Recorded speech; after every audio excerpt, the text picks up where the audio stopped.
Hello, friends, and welcome to the first session of the third season of Iron and Thorn. This is Alberon's horror campaign. This is our third time doing this. I'm Cara, your GM this night and sometimes most. It's not night, it's noon, but it's dark down here, so yeah. Ooh, and spooky. As always, whenever we start up one of these campaigns, I have to give a brief warning beforehand that Iron and Thorn does contain mature themes, and aspects of this campaign might be troublesome. If you are watching now, you have been advised. Please proceed with caution. And if you are watching via YouTube, we will have any trigger warnings that come up in this session posted below. So take a look. I am here today with all of my friends who have been here the entire time. Please welcome, there we go, there's the button, my friends Joe, Vincent, Alanna, and Hannah. Here today to dive back into the world of Iron and Thorn, my main cast, back to be my main friends. Iron and Thorn is set in an alternate history of our United States. It is based off of the Old Gods of Appalachia setting for the Cypher Ruleset, and if you are familiar with the Old Gods of Appalachia, it is a podcast created by some wonderful people who are native to that region, and they have a microphone is too far away from my face. It just has to be tilted. It's supposed to point kind of towards your chin, ideally. And thanks, Miles. They are and they are native to that region and have deep connections to the people and the culture of that space. I am obviously not, but I am from Massachusetts, so a lot of Iron and Thorn is set in the New England space, bringing our eldritch horror a little bit back to its home up north. In Season 1, we visited the town of Eastbridge, Massachusetts, which is kind of a portmanteau of a bunch of places near where I grew up in the Blackstone Valley. Season 2 saw us travel across state borders to New York, and Season 3 brings us right back to Massachusetts, this time in a town to the north known as South Burnham. South Burnham is kind of located nearish the corner of that one, if you're looking at Massachusetts from my perspective, so over there, which is Williamstown, North Adams. Opposite from the arm. Yes, opposite the arm. This section's up higher in the mountains and it's more forested. In the past, there was more farmland out there, and a retreat for wealthier individuals. South Burnham existed before these wealthier individuals arrived, and since has been used as a bit of an industry town to prop up Burnham proper, which is home to many palatial estates that masquerade as farms, with the likes of the Graysons, the Rockefellers, and people of such caliber as that. Our residents are of South Burnham, of course. We have 4 residents here for you today. We have Hank, played by Hannah, Peter, played by Alanna, Horace, played by Joe, and Sam, played by Vincent. I've mixed things up on you. I didn't actually know which direction to look at.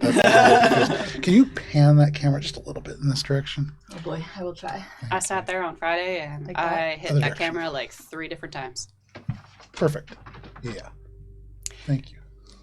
We begin tonight in a town in decline, South Burnham, 1916.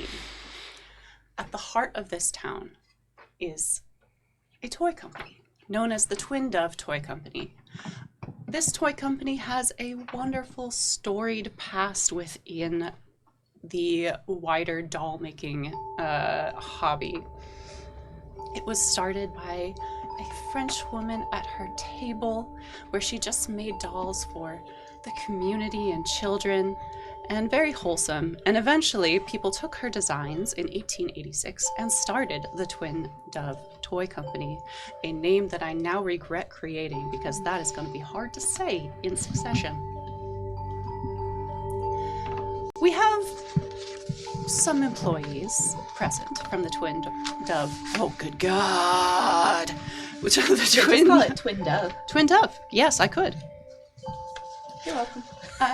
It enjoyed a relative degree of success amongst the New England elite, and the dolls were most well known for their hauntingly lifelike faces and the quality of their wool fill.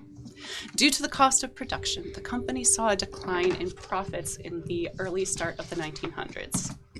With the advances in celluloid plasticization and the popularity of such toys, Twin Dove attempted their own production line in 1908, roughly.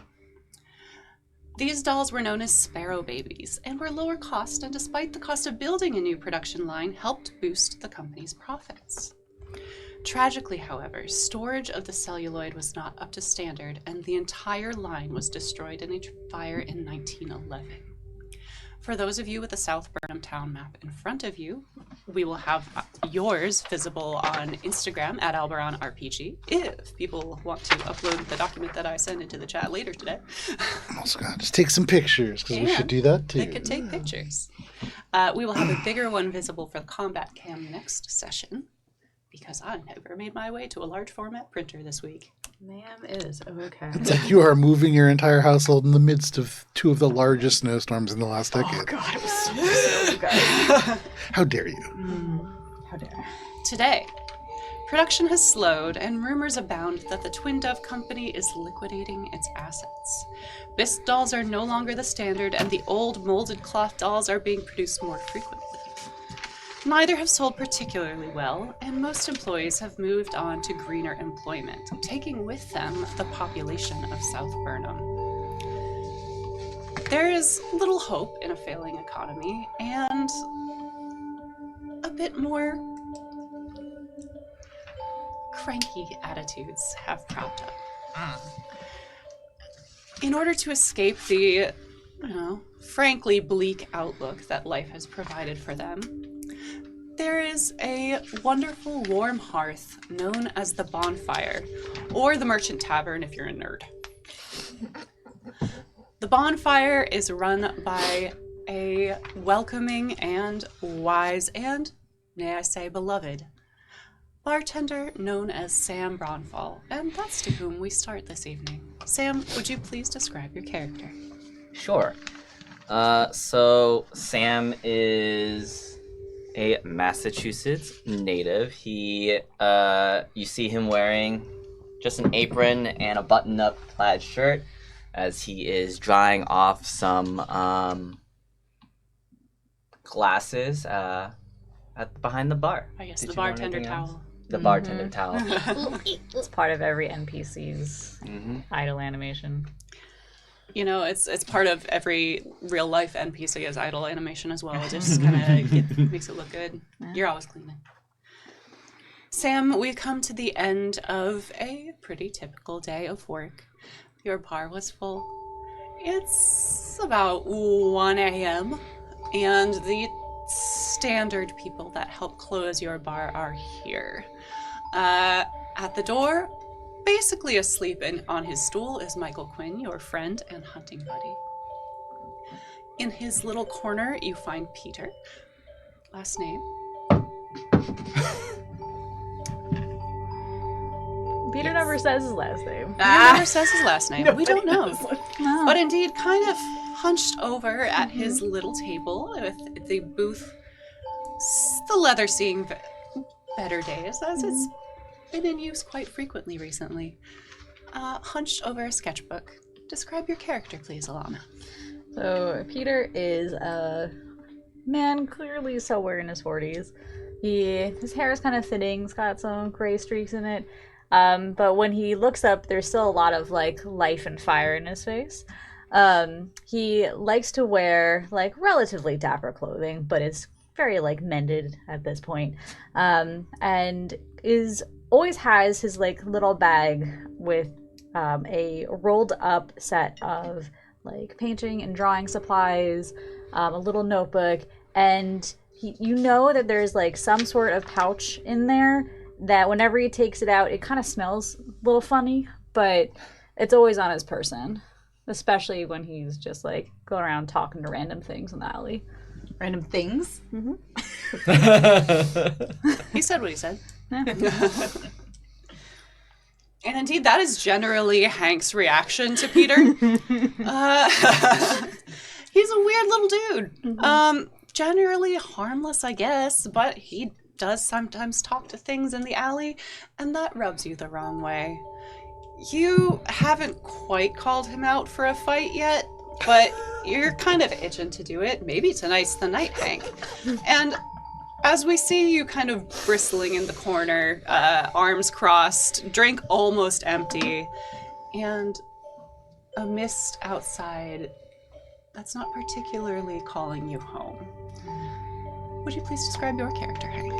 Yeah, so Hank is a young man. He is in his early 20s. He's wearing sort of like work clothes that are dirty from the day, kind of sweat stained. He's tired and he's drinking away his problems. He's pretty muscular, and he is he doesn't like to fight, but if someone is being bullied or he sees someone sort of being taken advantage of, he will step in to give the old what for. And he knows by now that these fights are taken outside. And if someone says you want to take this outside, it's probably Hank. Many a life lesson has been taught in the last few years for Hank, including an appropriate place to brawl, which indeed is not inside the tavern, as it does see a slight increase in your tab. It's already big enough. And indeed, another person with a big enough tab, but not for a lack of attempt of paying, just the currency is a little odd. We come to maybe the most off-putting member of our group. A sad soul, alone in his many cups. We have the third non-working, at this moment, member of our team. And, the only one's on shift right now is Sam. And currently non-awake member of our group, Horace. Horace, would you please describe your character? Horace is probably about 51. He's got this sort of light brown hair that's already starting to transition into gray. It's running away from his face a little bit. He doesn't look dirty necessarily, but he certainly wouldn't be clean. And he's the kind of person who, he feels a little bit off. Definitely if you see him, you're always trying to make sure that he's not maybe behind you. He doesn't do anything outwardly creepy, but he does have kind of just a strange aura about him. And he's kind of a little lanky and asleep.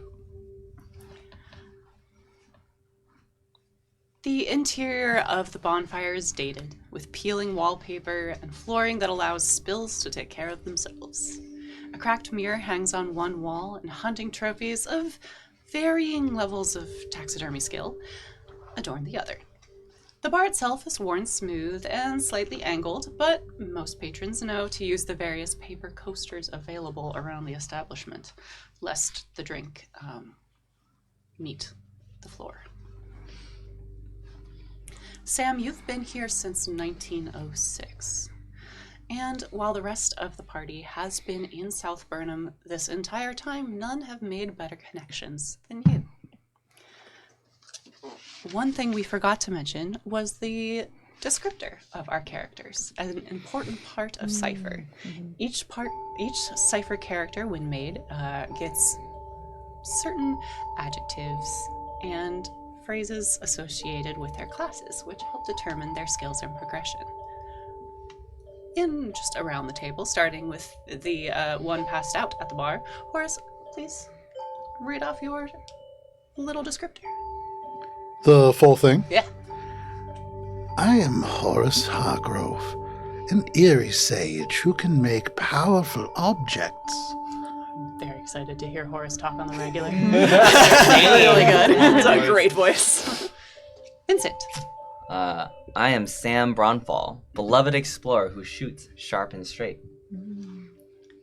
Hannah. Not Hannah, Alanna. I'm so sorry. It's okay. Hannah's been over there before. I know. We flipped sides. Yeah. Peter is a creative sage who masters the swarm. And actual Hannah. Hank is a tongue-tied protector who gets rough and rowdy.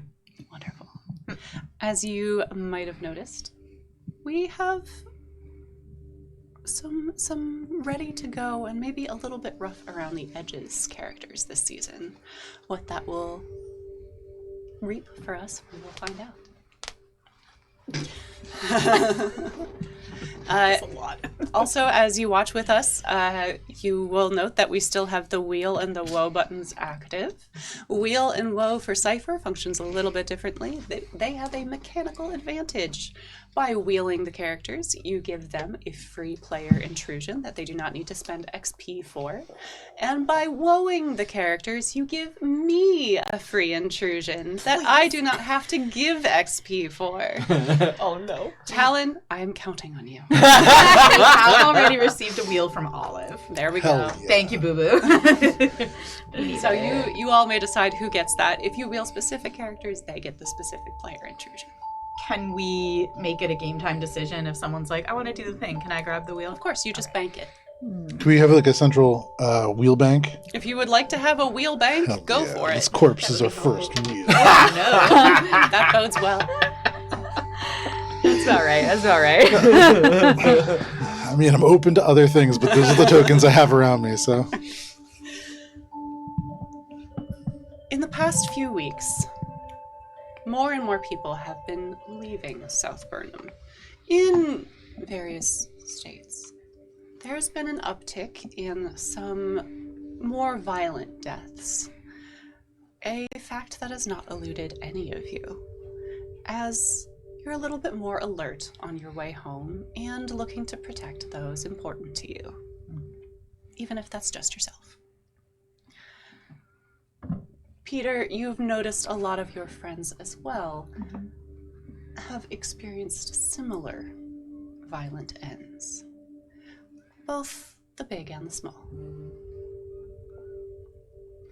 And indeed, as the bar is closing down for the night,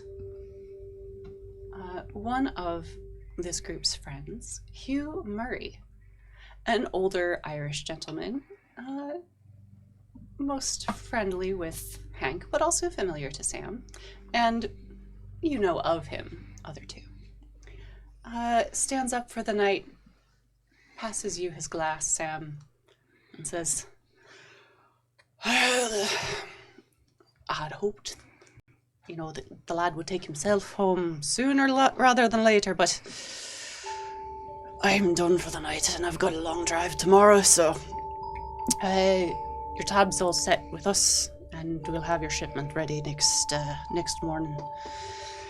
Maybe Keep an eye on the lad tonight. Am I the lad? You might be the lad. You should probably go home. Your ma's waiting for you. Fine. Leave poor Peter alone. He can't even throw a punch. If you say so. I don't know why I'm pretending to draw. I brought my drawing supply. When you were describing your items, I was like looking next to you because everything you narrated is right there. Literally Yeah. just my Always. stuff. We were joking that this season Peter is just Alanna. Yeah, just me. Sometimes you just gotta You just gotta be play yourself. you. Listen, Well, and Hugh claps a hand on your shoulder, a familiar gesture, and a very brotherly one. Says, "Lad, I know you're not quite ready to go, but at least see yourself home soon. Your ma, she'll be wanting to see you, and you'll be fine. It's just a bit of weather, You always mention my ma when it's time to go home. 'cause it gets you home faster, kid." Yeah, fine. All right. I'll see you tomorrow. I'll see you tomorrow. Well, no, not tomorrow. I'll be driving early. I'll see you next week. Yeah, okay. Keep up the training. Lift core, engage it more. You'll be good. And, I help clean up some of the cups you got there. And Fine. And he starts gathering up the cups. good lad. We got a woe from Talon. is it time to clean up? How's the weather? Well, and you just see him draw up a shade, and you see no rain, thankfully, but a dense fog. The usual. Take care, folks. Night, Sam. Night, Hugh. And he leaves for the evening. What's my name? Hank sidles up to the bar with kind of like armful of like several glasses that he's, that have been collecting, sort of deposits them on the bar and goes, add it to my tab, that okay? He makes the gesture of looking at this. Okay, Hank. Hank reaches into his pocket and pulls out like, I don't know, a couple with dollar bills. And he's like, this is what I got today, I guess. There you go. Or Thank you, equivalent level of currency. Sure, whatever. my sheet says I have $2, so I pass them over. You have no more dollars. Good job. Just all hay pennies. And as you close down for the night, Hank, and get ready to leave, Horace, you are jolted awake by this as well. You hear a cry, a thunk, and the sound of hard skittering feet from outside.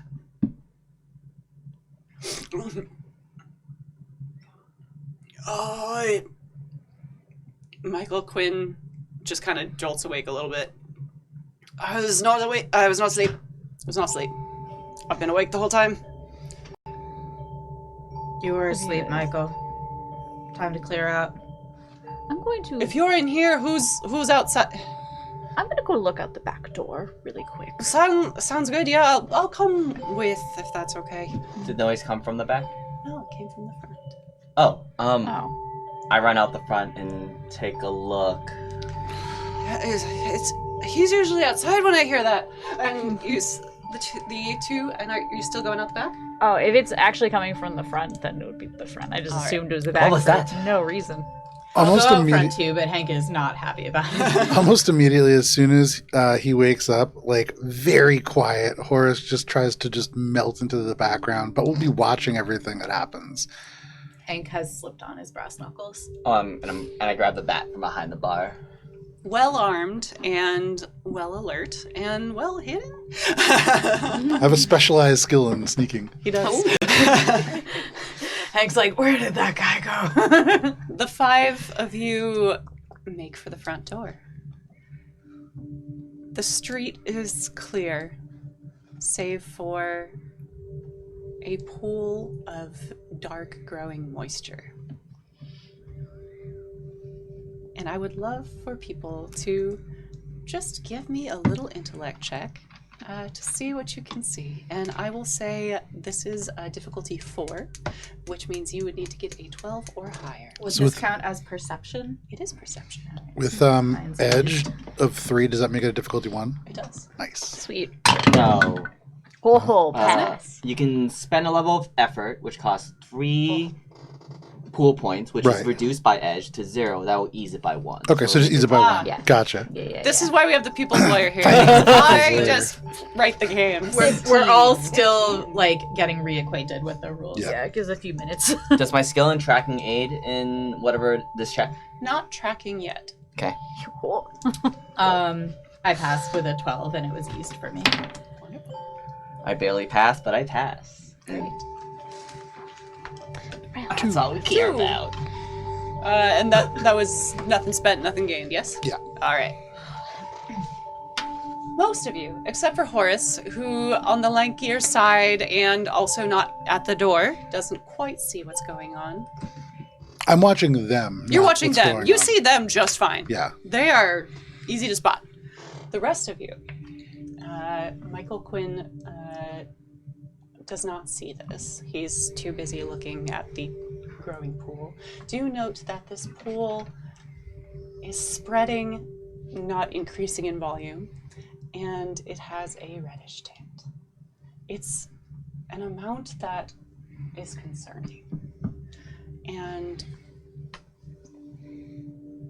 particularly Peter, you see off in the corner little spots of light and little twitches that seem to want to not quite be noticed and are hiding underneath various refuse piles.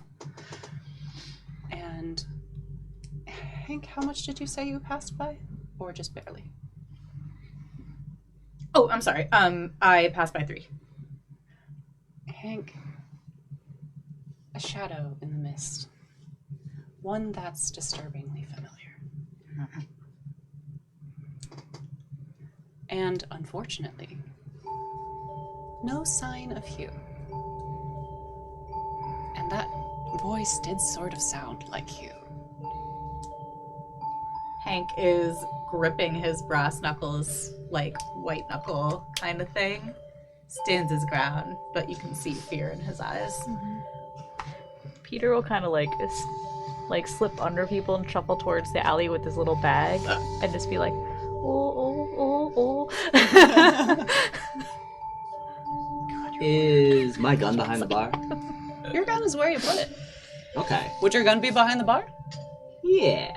All right. Alright, I am going to say, I think he was in trouble. And then I'm going to activate my Fleet of Foot ability, which, in short, I move real fast. So I'm gonna run, just grab my gun, and be out here before people even realize that I'm gone. And then let me see if I can track him down. And I want to try to start tracking where Hugh went by seeing if there's a trail from the pool of reddish Wonderful. liquid. I will say that this is an intimidating task.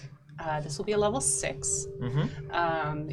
It is hindered thanks to my free intrusion. You said this is an intimidating It's task? an intimidating task. As I'm just kind of lurking behind, seeing you're going towards this shadowy thing? No, I'm going towards the pool of blood Gotcha. to try to track where Hugh went. Gotcha, okay. And to be clear, the only one who saw the shadowy thing was Hank. Hank, yeah. So you head off, and Horace, you see all this. You see Sam just run right back into the bar, into the back room, presumably his, grab that rifle, and head right back out. Violence is on the horizon. I'm gonna go to bed. No, I'm gonna follow. I'm gonna. free room. I know, right? I'm gonna very stealthily follow, but at a short distance, All right. mechanically short distance. Mechanically short distance. Peter heads off towards the rats, and you stand your ground? Yeah, if he's kind of creeping ahead to look, I'll, like, for every 2 steps he takes, Hank takes 1 toward, Michael, still in the doorway, says, "Do you want me to stay here with the..." Oh, there's no one left. Oh, he's outside now. That's weird. Michael, maybe stay put for a moment. Close up. That's, Go ahead. that's all he says. Okay, close up for me. Yeah, sure. It's okay if I got my gun on me. Yeah, Okay. probably best. Yeah, we'll keep the cellar door open. And the cellar door is only open for you. You are the only one of the 4 who knows where it is. All right. So you head off. Go ahead and give me that intimidating level 6 roll. And you said it's hindered? The hinder is level 6 because it is hindered. Is this an intellect or a speed roll? It will be tracking, so it's intellect. Okay. I will spend a level... Oh, I'll spend an effort.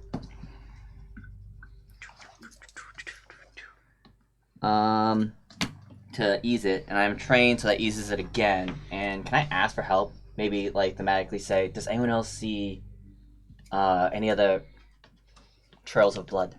We'll move to Peter. Peter, you scuttle off towards your smaller friends. And you see a small grouping of various rats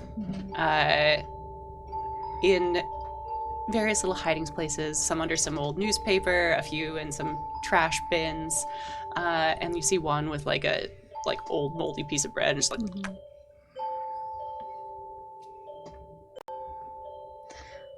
Okay. so cute. So I have like little bag out. I'm just like, what did you see, little one? And I'm just like trying to.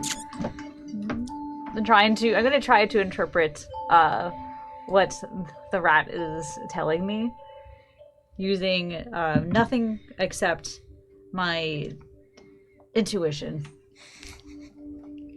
That's a good thing to use. Yeah. Is that a class feature? No. That's a level 7? No.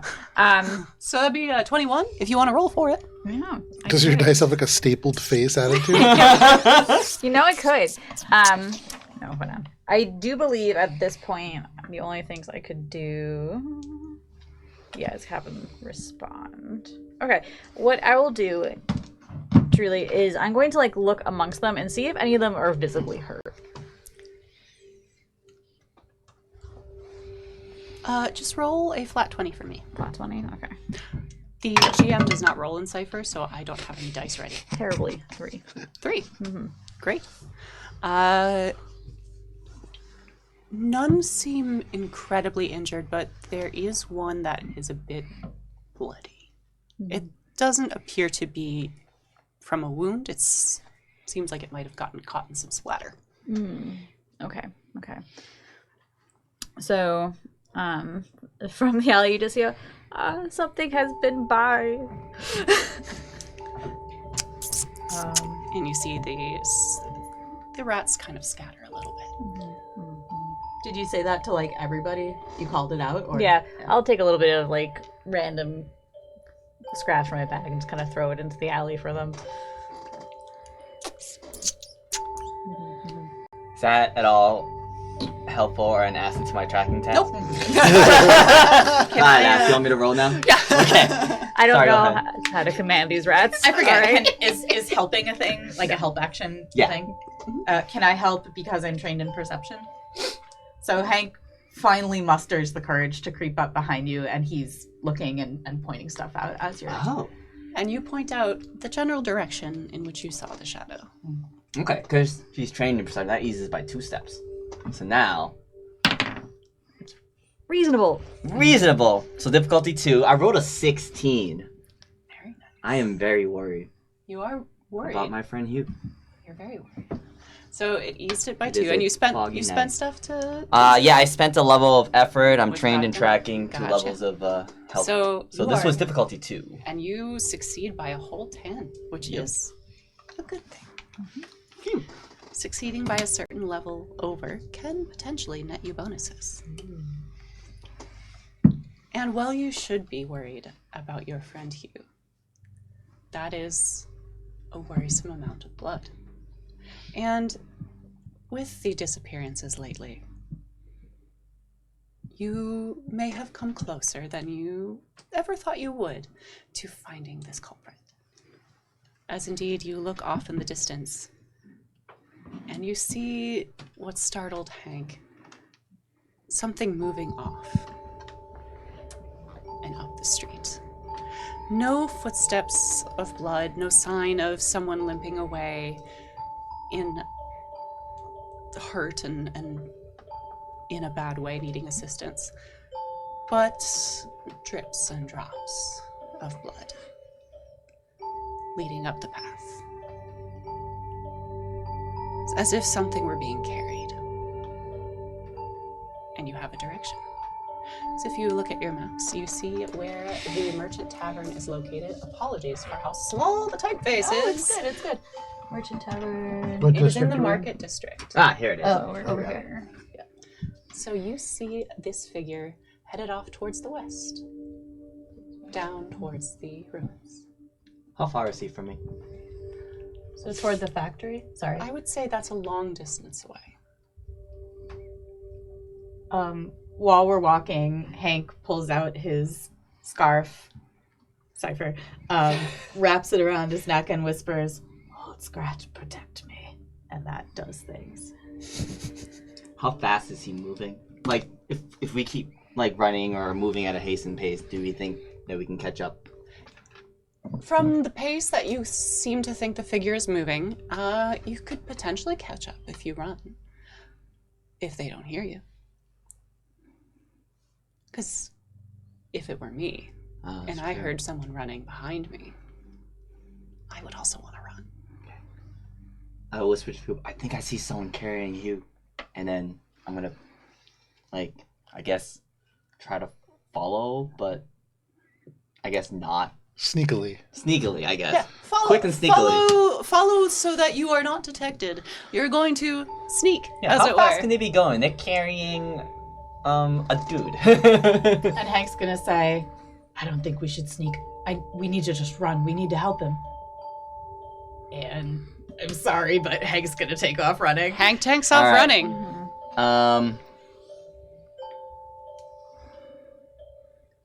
Okay, wait. What? I'm gonna put something in your pocket. You'll take a quick peek. It's a taxidermy mouse. It scampers. I knew ahead of time what each person was choosing, Yes. and I almost took it. Very good. Almost took it. In the book, it's very cute. It is. Hank, don't question it. This will help you catch up. I'll be right behind you. Okay. And then he puts Scamper into your pocket. So it's Kinda a tiny cute, but it's also taxidermy mouse. And Peter, you definitely see this. um You've also seen this mouse before. It's yeah. been in the Anyone town. asks like about Sam and his taxidermy, he'll go, "What's your favorite one?" He'll always pull out of his pocket a little tiny mouse, and the mouse has a tiny glass and a tiny dish rag. And the mouse is going like this, and he always goes, "That's me." But he puts this mouse into your pocket. Wow, And are you sure? for the next minute, you move faster than you normally would. So, As soon as it goes in your pocket, you're like, "Are you sure?" so anytime you would move a distance, bump it up. If you would move short, you move long. Okay, I'm In moving. the same way that you hand Hank an item in game, you must hand him your cipher. Ah. Thank you, Hank. And as we discovered, I mean, I'm Hank. God, we'll get there. It'll be fine. As we discovered last season, holding too many artifacts can have negative consequences. Even if I'm currently using one, I'm at that. You have them in your possession. Yeah. Okay. Can I hand one back to him before I take off? Sure. I don't think I'm going to be lighting fires anytime soon. I feel weird with my pockets full. Here, hold on to this for me. And he hands you life everlasting. The laws of equivalent exchange. I hand him a mouse. You hand me a log. I'm like, my pockets can't hold both of them. Take this, if I'm gonna move fast, I can't be carrying this long. Here you go. And then he takes it. Peter just like looking at this in and his being like, pocket. Yeah. I played this Catan game before. I would like a log for your taxidermied mouse. Listen, Log for Hank sheep. knows enough about game mechanics that Wood for sheep. Wood for sheep. And I would love a second perception roll from just Horace this time, if he's hanging back. What kind of a This is intellect. intellect? I'll ease it by one because I guess there's not really any reason not to, right? Yeah, I would say it's a level 3. That's a 12. So that's a 12. Yeah, level 3 is a 9, and you Okay. got a 12? Yeah. Wonderful. You turn back a little bit as you watch Michael begin to shut the door to the bar and start locking up. Something catches your eye where Hugh had been sitting. Small little figure. Little cloth face blinking back at you. Do I understand what it is? It's a doll. Yes, but do I understand the deeper meaning to what it is doing? You can certainly make a level 5 roll on around the understanding of magic. I will, and that is just a regular skill for me. It's intellect, I believe, as well. Yeah. Mm-hmm. So is there ever, if you have edge 3, a reason not to apply effort to it? If you have no pool left. That's a good point. Okay. 10. All right. 10 does not do it, unfortunately. When you said it was 4? A 5. A 5. Yeah, so used to a 4. I'm just going to walk over to this doll. So you brush past Michael as you go back into the bar. Very much like bump into him. Could we use the wheel XP for rerolls as our intrusion? Do you have that ability as an intruder? I think you could always use XP to reroll, right? Then if you would like. Are you guys cool with me doing that? It feels like it's probably. This feels happy with important. Okay, yeah. I'm gonna take this corpse. I'm gonna cash it in for a reroll. I'm gonna do the reroll right here. Corpse for dolls. Oh, way better. 18. 18. Thanks, Olive. Indeed. A nice early story boon. You recognize this doll, and not just because you had a hand in crafting the base form. This doll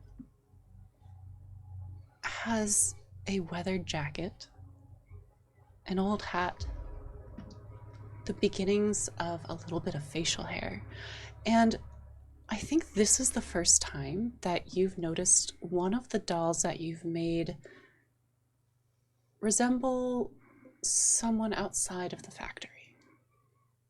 Well, with an 18, maybe not the first time. Myrtle got a doll.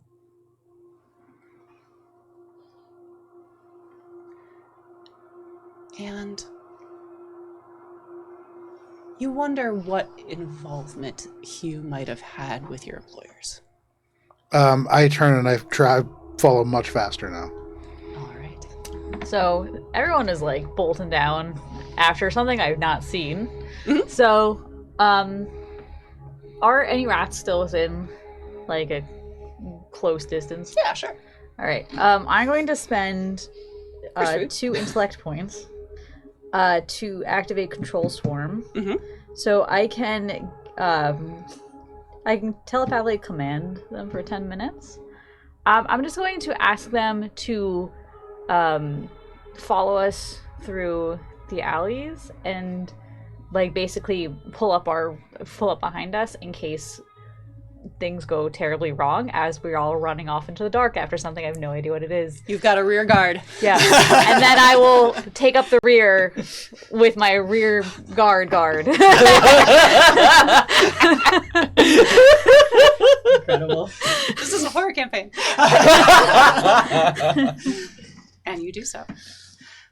I believe, judging by who started when and who's got what mouse in what pocket, that the order is Hank being the speediest, followed close behind by Sam, and then Horace.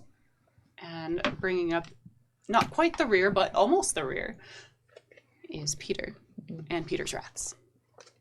All right. As we run down this lane, I won't change I know what your last name is now. Ratman? This feels like an inside joke. It's not. As you all begin to make your way down, I need everyone to give me a speed roll. Is this initiative? So the initiative is a speed roll, yes. Right. So I'm trained in initiative specifically. Same. Wonderful. And if you give me 2 seconds, because I wasn't quite expecting for you all to be this ready to run down a street. I'm And not scampering. take the stealthy route, because you've historically chosen to be stealthy. Well, It's a level 5. So that means if we're trained level 4. If I hadn't rolled an 18, I probably wouldn't be. You probably wouldn't. 13. I got a 13 too, so I passed barely. can we spend effort on this? I don't remember if we so. You believe so? Okay. While we're like level- talking rules just for a second, can someone please explain effort to me again? So I've got 3 Sure. effort, and let's say I have 3 edge, like in might. Does that means I Sure, get a free so- discount? So effort means how many efforts you can spend on a turn. Mhm. You can spend up to 3. The first one will cost 3 pool points. The second one, and anyone after that costs 2. So if you spend 3 efforts, that's 7 pool points. Whenever you spend points in a pool, if you have any edge, it subtracts it from the pool. So not only edge, but abilities as well. So you can do a free level of effort, essentially, always. If I okay, The first so one. because I have 3 effort and 3 edge in my Because you have 3 effort, you can do 3 efforts in your turn. The first one will cost 3 points. Then So you can ease a task by 3 steps by spending 3 effort. Right. And I have 3 edge, so I'm allowed to do that because 3? The 3 edge just gives you a discount of 3. So whatever you decide to spend On the total minus, cost. Yeah, minus the total cost of 2. So 3 levels of Okay. effort is 7 pool points minus your edge. So that's 4 pool points. 4 pool points instead of 7 pool points, if that's what it. Mhm. And the first level of effort that you apply is always 3 points. So if you have 3, an edge is essentially free to spend 1. Okay, and that's what you were asking before. Okay, I'm right there with you. No, I'm Yeah, right there it's- with you. It's There's worded so much very- math in this game, like so much more. Up until you remember the 2 things you need to remember, and then you're like, oh, okay, easy. Yeah. I rolled a 15. Wonderful. Nice. So that sounds like everyone passed? I did not pass. You did not I pass. barely failed. Damn. So what that means is the 3 of you will be acting first, then this mysterious figure, and then Sam at the end. And the way initiative works in Cypher is that you can all act as a group. You can take your actions around each other, and you decide just who goes first in the moment, as opposed to static initiative order. Well, I think Hank is going first. I think it 'cause makes he's gonna sense, yeah. charge right up, and he's gonna use his Fury feature, which costs 3 might points, and that's just spending, right? Because it's not a check. Okay. And that means I get to do extra damage, and I'm gonna charge right up, and whatever this thing is, he's not even stopping to look at it. He's just gonna punch. Very nice. All right, so you begin to close distance, and Scamper allows you to close how much distance? For 1 minute, anytime you could normally move a short distance, you can move a long distance instead. Wonderful. Scamper's dope. It is dope. So Thank you Scamper. I, indeed pat begin him on his little to head. close distance. And as you do, you see not quite what you expected. The figure you thought you were chasing, the figure from your memory, from your past, from your nightmares, is not the one that's in front of you, but this one is arguably worse. At least with the one from your memory, I say as the music stops and gives me just silence. This one loomed large but skinny, and you could touch that one. This seems to be, rather than an amalgamation of plastic and burnt parts, this one is fleshy and almost seems to be liquid of some sort. But as you close, It's too late. The punch is going. the no punch matter is what. already going. Yeah. All right, I'm going to need a level 6 might check. So this is eased because it's an unarmed strike. Level 6. I'm gonna do the spending effort thing. Lord, help me out again. So I want to ease this twice. You want to use it twice? So 3 that's- effort and 3 edge. So it's 5 minus edge. 5 minus edge. So I spend 2 to ease it by 2. Okay, thank you guys for bearing with me here. Everybody's learning together. Yeah, but you would think by season 3 we. Season 3 We is also like, take like how 6 many months later? Yeah, 6 to 8 months how after the many last systems one. have been in Exactly. between? Yeah, we played So wait Lancer, for we viewers played to learn Fallout, the we rules played with us. exactly. Yeah. So we I was start actually at thinking that 6. too. Intended. It's eased and then 2 levels, so it's down to 3, right? Yep. Indeed. Ooh, I do not pass. I got a 4. And as you thrust out with your fist, well-trained, powerful strikes, you see the flesh part and become almost tentacle-like as it lashes back out at you. And I need a level 5 speed defense, please. Okay, so I have, because I'm wearing my knuckles, I have an asset in that, so it's level 4. Difficulty is, there are 10 levels of difficulty, including level 0. They are multiplied by 3 to determine what you must roll. We can't, I think we used to do a thing where we would decide after the fact that we could, but we're not doing that, right? No, we're too advanced. All right.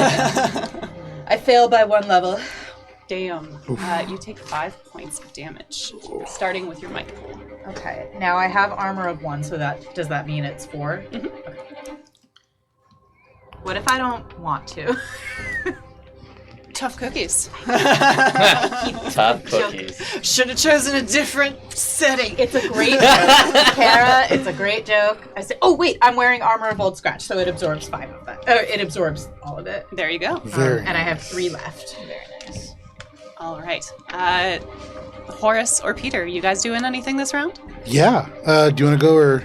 So we can see this strange creature clearly. You can see or- the figure, not clearly, because this guy is able to move all the way in close distance. The two of you are still long distance away. Okay, so it's dark right now. It is dark and misty. It's like 1:30 to almost 2 o'clock. Okay, so The lights are out. Peter would look around. Is there like an object in the alley that could feasibly be like picked up and held? It would be a perception check, which would be an action. Okay. I have a ability that is, I am trained in the art of searching for an item. Mhm. So would this count as searching for an item? Would be very much. All right. It'll be a level 3. Level The 3. higher you roll, the better you find. Right. I rolled a 14. Wonderful. So, hell yeah. So you look around and you see in the alleyway a handle for a rake, something very sturdy, roughly about like 4 feet long. 4 feet long. Okay. So Peter would pick it up, look back, look around, and so it's just Horace and I, and then And this functions Hank as a is- light weapon. Okay, and Hank is just all the way down there, right? Hank's all the way down there. Sam's halfway down, and Horace is just a little bit in front of you. Okay. Horace, can you fight? You can see Horace kind of like has a little bit of a hunch to them. They're moving surprisingly quickly for how they're moving, but you get the sense that probably not a terrible amount, but they are intent on this thing that is happening. Okay, so seeing take it like looking at Horace for like the first time in a while, I'm like, ooh. He's gonna cast Foxfire on the rake handle, so it starts to glow to illuminate the area, and then just is like, then just holds it up to see if they can like help light the area a little bit to make it a little easier to see what we're doing. Bringing to mind Star Elves in another campaign. Alanna once more illuminates and lights up the space. Peter, you are holding a glowing rake handle. And in the immediate area, your vision is cleared a bit. And the fog seems to kind of sway backwards from this light. And that is your turn. Yeah. Anything from Horace? Yeah, so Horace is gonna it's for free, it's moving a short distance, right? So he's gonna move a short distance. As he's moving, he reaches into his pocket and he pulls out this small river stone with 2 holes that have been carved through it. And as he's moving, he pulls this up and he says, "For half my life you've caused me nightmares." And he looks through the first hole and kind of shifts it across to the second one. And when he does, suddenly to whatever this creature is beyond, provided that it's a creature, for the next 5 rounds, they will view me as nightmarish and horrific. Its worst nightmare come to life. All of its tasks are hindered by 2 steps. Yummy. Damn. And that. thinking of Myrtle in particular, like really pushing to try to get towards this creature and wants it to feel fear. Very nice. That's just the creature, right? It's not like everybody Correct. in the area. Okay. I'm good. I'm still good. The stone cracks as you shift its power towards this being far off from you, and you see the mass begins to shudder a little bit. Something is coming for it this time. That brings us to the creature. The creature shudders and shakes, and layers begin to peel back, and inside these layers, as they begin to peel back, a face begins to peek out. And the face is familiar to you. The friendly, old, gruff visage of Hugh. No. And as he peeks out, he's like, Hank, my lad, my boy. Why'd you let it kill me? And I need an intellect defense from you. This is a level 5. All right, I get +2 to armor when my intellect is targeted, even though armor would not usually count. So that's worth noting. But that doesn't change the difficulty, right? That's just the armor. I'm gonna go ahead. And this, just so everyone knows, intellect damage bypasses armor. Unless you're me and you have the don't mind feature. I don't know what's going on. You can't said hurt me. I level don't 5. understand. Level 5. And I I have just 0 it edge, for so your I cat. can't spend to ease it, right? It's effort. Effort's applied. So edge just gives you a discount. Oh, okay. So I can because I have 3 effort, I can use that to ease it by 1, but I'm spending 3 intellect points to do so. Exactly. Okay, I'm gonna go ahead and do that. Right. I'm making a note to have a little printout with this for y'all. Thank you so much. Oof. Intellect already not great, but I don't want to do that. Alright, so it was 5, now it's 4. That is a fail, unfortunately. And you take 5 points of intellect damage. That comes straight from your intellect pool and bypasses armor. But reduced by 2 because of the don't mind feature. Exactly. So 3. And my intellect is not in good shape. And because of the distance, the only one who sees Hugh's face is Hank. Okay. That brings us to Sam. So I would like to activate Fleet of Foot, which lets me move a short distance and still use my action to do something else, which I'll use to fire my gun. So I'll move a short distance towards it. And what am I able to see with now how close I am to this creature? You are almost within immediate distance. You see just a mass of flesh and ooze and some sort of face you can't see because Hank is in the way is at eye level with him, peeking out from amidst layers of peeled back skin and musculature. And I saw Hank try to punch him, right? You might have seen Hank try and swing a punch. You don't know the effect of that. You were too far away at the time. Okay.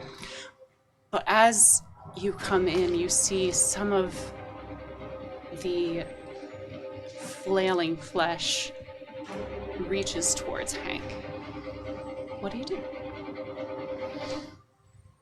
I level up my gun and I shoot. All right, that's going to be a level 5. Alright, I am trained in medium range weapons, so that's gonna ease it. Although because it's hindered, does that apply to defense tasks, that Nightmare Stone, I wonder? Where'd you go? You have it. It's all. This is all tasks, I believe. All tasks? Yeah. All right. Oh. That's a level 3. Woo! And so I am going to spend a level of effort to ease it, and I'm trained, so that makes it a level 1. That does indeed. So I just have to roll really badly to miss. Hell yeah. Woo! I didn't. So I rolled a 10. Wonderful. And then Very nice. I want to spend 2 more levels of effort to increase the damage. You may indeed do that. So I hit it, right? You hit it. All right, let me spend this before I forget. 2 more from here, here, and I will do 4, 8, 14 points of damage. Damn. Wow.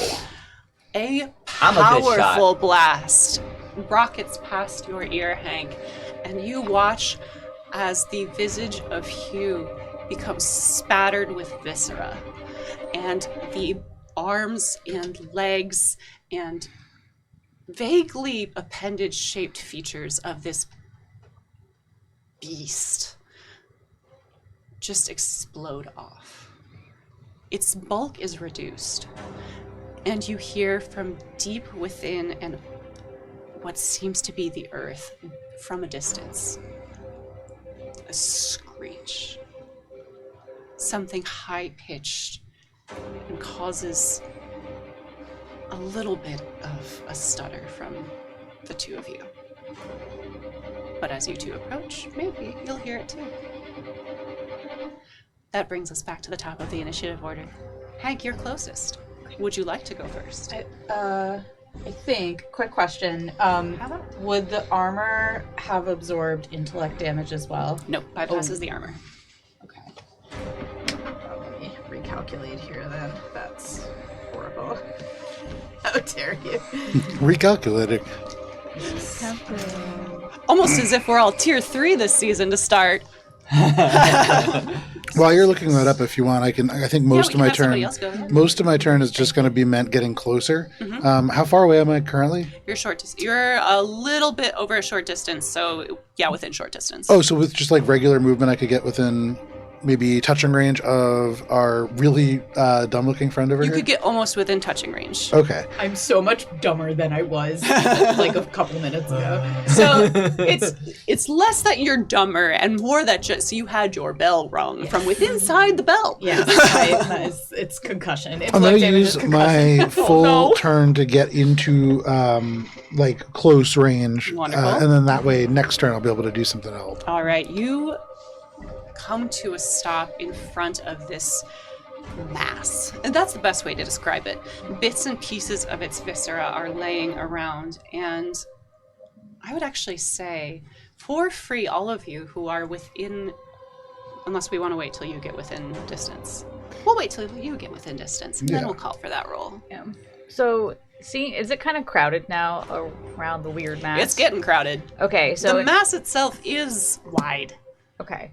So instead of physically getting closer, seeing that everyone is kind of like balling up on it, I think here instead would use the telepathic rat ability to ask the rats to try to gnaw around the mass's feet and start to like chew on it to attempt to hinder its tasks. Oh yeah. Timber it.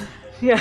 Oh god. So you see tiny little creatures begin to just get up on their hind legs and start calling out to others around the area.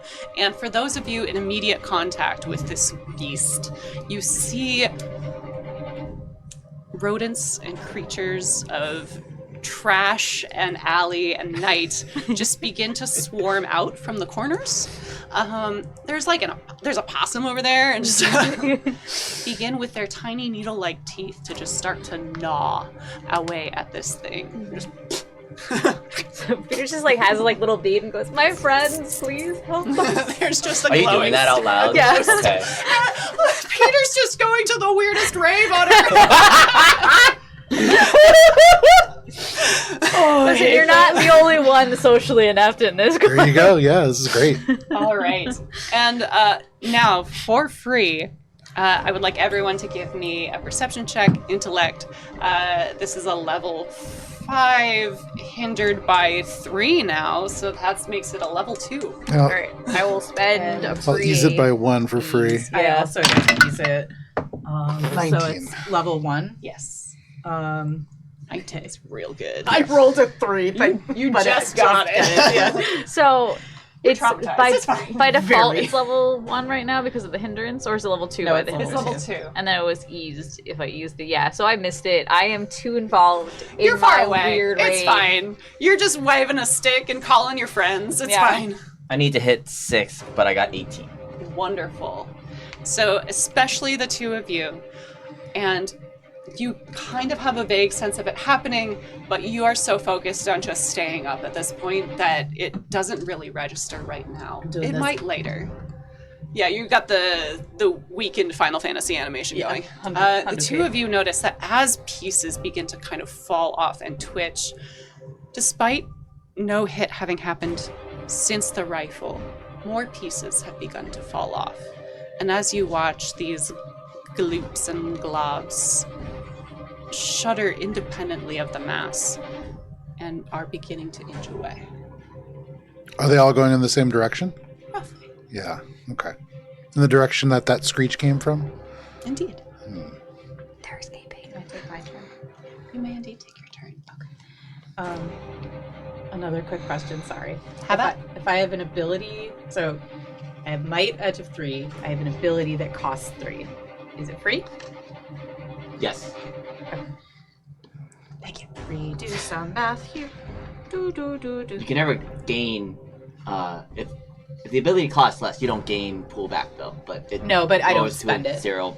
So my yeah. my thing that costs 3 might is free because I have an edge of 3, and it's the discount down to Ooh, 0. good to know. Good to know. Good to know Okay. for sages. All right. So what I am going to do is, now that I've seen Hugh's face, he doesn't even notice that there are bits and pieces falling away.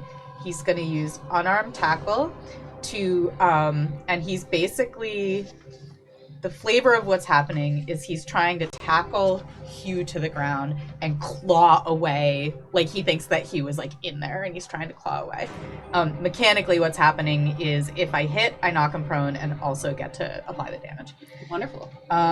So So normally this would be a level 5, but because of the tiny creatures and the fact that its worst nightmare is right here, it's level 2. okay, and then I can ease that to level 1. Cypher in. And then can I just use effort to make it free? Because I can ease it by 1 more? Yeah, it's a routine task. It happens. Cool. You can still roll if you want for a free task for a nat 20, But that means I risk a nat 1. that is Okay, I'm not doing that. So I knock it prone, and he's Yeah. like, and that is going to be 8 points of damage. Wonderful. Tell us how it happens. It's, as I said, he's clawing away. He thinks there's a body connected to the head that he saw, and so he's raking at anything that isn't a body. And if he doesn't hit a body, then he just rakes and rakes and rakes until there's a huge hole in it. You rake and rake and rake. Bits and pieces of this mass fall away. And indeed, you too notice, continue to escape towards avenues less savory, drains, alleys, all headed in one direction. You strip away dark pieces of viscera and gore to find parts of your friend. This old man who introduced you to not just a hobby, but a way of living and feeling yourself and at home in your body. This body that is large and physical. From lifting to defense and the importance of choosing your battles and being strong for those who aren't. You hold the top half of your friend in your arms, your mentor, a father figure when you've had none in your life. And he coughs a little. Oh, Hugh. What? Are you okay? Don't forget to see your mom. I won't.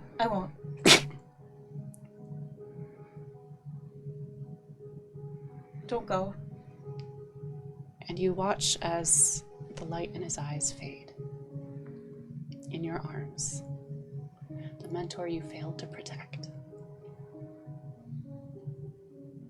And Hank just crumples, just sobs, racking his body, not paying attention to what anyone else is doing. And as that happens, the rest of you feel a slight shift in the air. The fog clears,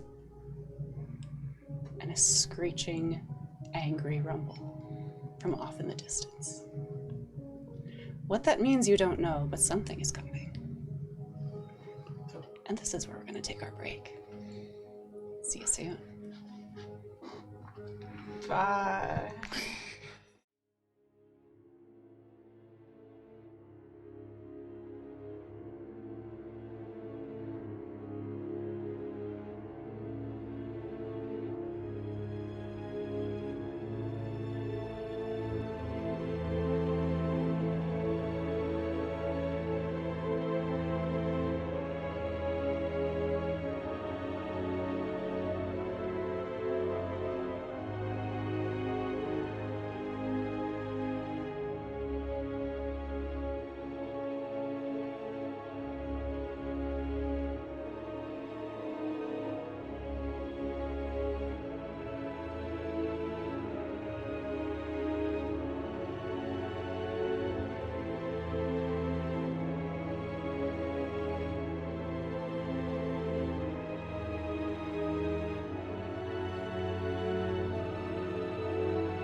welcome back.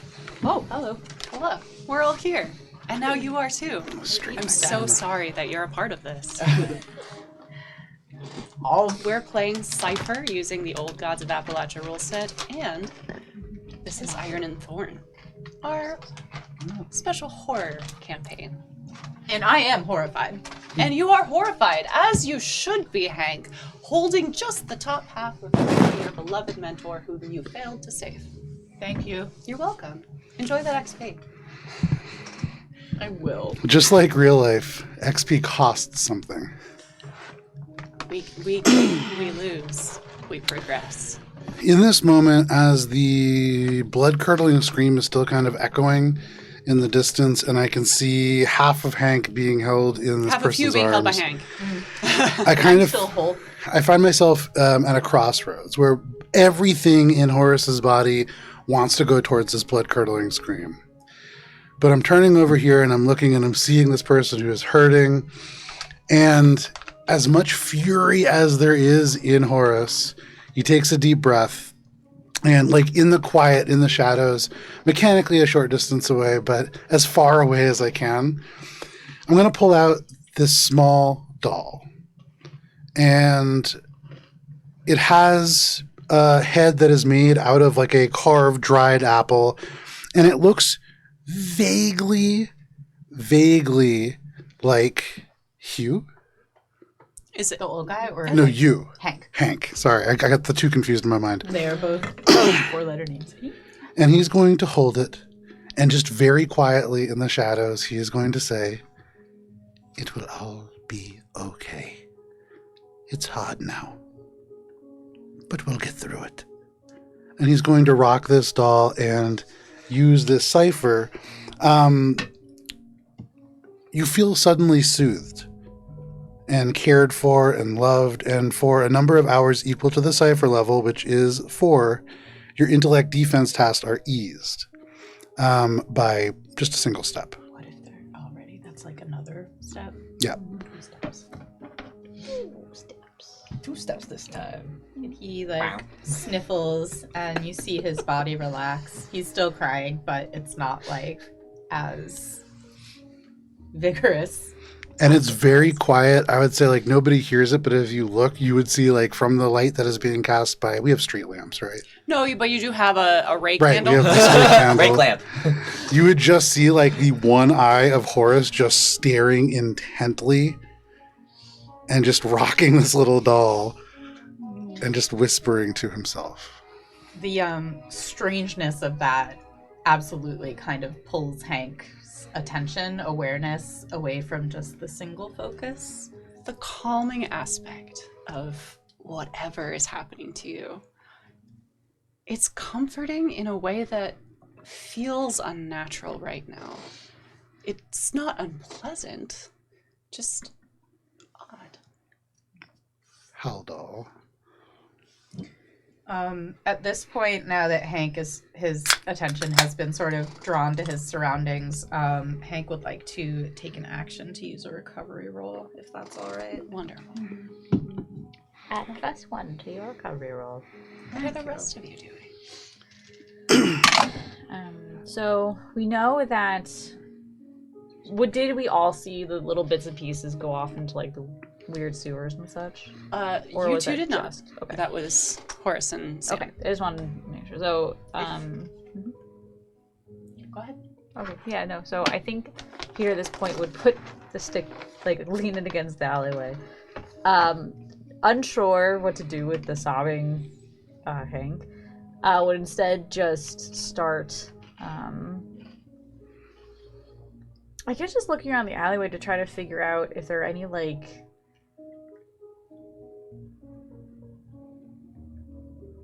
I was gonna say clues as to where this thing had gone, I guess. Where come it's from? where it's Yeah. where it was heading. Yeah. Sure. This will be. I'll say this is a perception check again.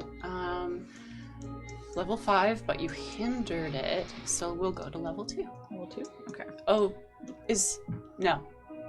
Yeah. We'll do level 2. You spent stuff. Okay. Could I help? Of course. And I will help. Tracking, and because you saw stuff, Yeah. I would say that's. I will help by saying, out loud. Careful, we should stick together. I don't understand what I saw, but I saw pieces flake off of Hugh and go in that direction. I'll point in the direction I saw go And stuff. with a clear direction, I'll say this brings it down to level 1. Okay. So you just need a 3. Okay, and this is an intellect task? Okay, then I will spend my level of effort to reduce it to negligible. Yeah, if you would like, you can roll to see if you get a nat 20. You might get a nat 1. I got 7. Neither good nor bad. You, directed by Sam, and with the urgent, terrified squeaks of things in the distance, see that trails of bile and slime lead towards various sewers, various cracks in the cobbles, all headed down the lane in the direction of the Twin Dove Annex. All of you are intimately familiar with the fire of 1911. Just a little in media res. On a hot day in July in 1911, just a couple days after the festivities of Independence Day, the Twin Dove Annex, the production line for the Sparrow Babies, general dolls, was in full force. The employees of this line lived in tenements nearby, very close in the northern half of the Market District, in what is affectionately known as, I believe I have it in there, as Morning Dove Lane. These tenements, crowded Right there. and small and compact. Labor hired from elsewhere that brought an influx of population density to South Burnham. Some of you were on friendly terms with these employees. Some were bar patrons that you saw regularly and frequented Sunday stew days, a clandestinely open day of the bar, open to all in the community who would seek an extra cup of stew. Some of these were close friends that got reassigned to design teams within the Sparrow Babies line, who once were fellow painters and artists, now tasked with lesser forms of art, pop art, as it were. Not quite developed yet, but on the horizon. And some familiar friends on a separate loading dock who, after a couple of years at school, found themselves unable to keep up with the fast-paced environment that the dock needed to bring, and were now transferred to a production line. And some of you weren't very familiar with the employees at all, and saw it more as taking away from your job security. But this heat had an impact on celluloid, a highly flammable substance. And indeed, at the top level, a conflagration lit up the late afternoon sky with the employees inside.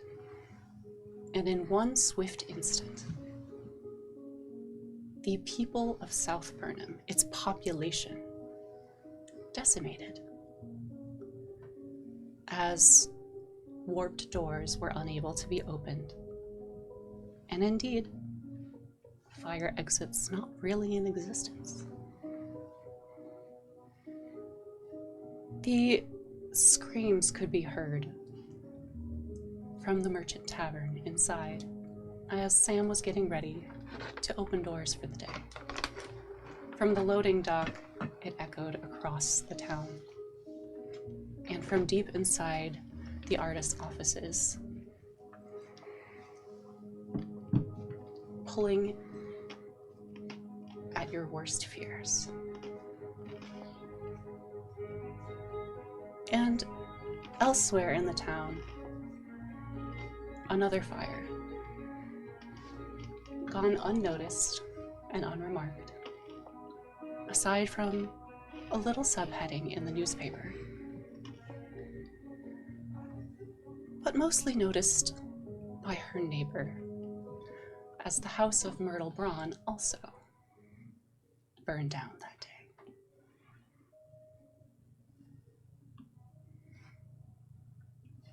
You now look as these pieces head off in that direction. The ruined annex still visible, a memorial to the lost in front.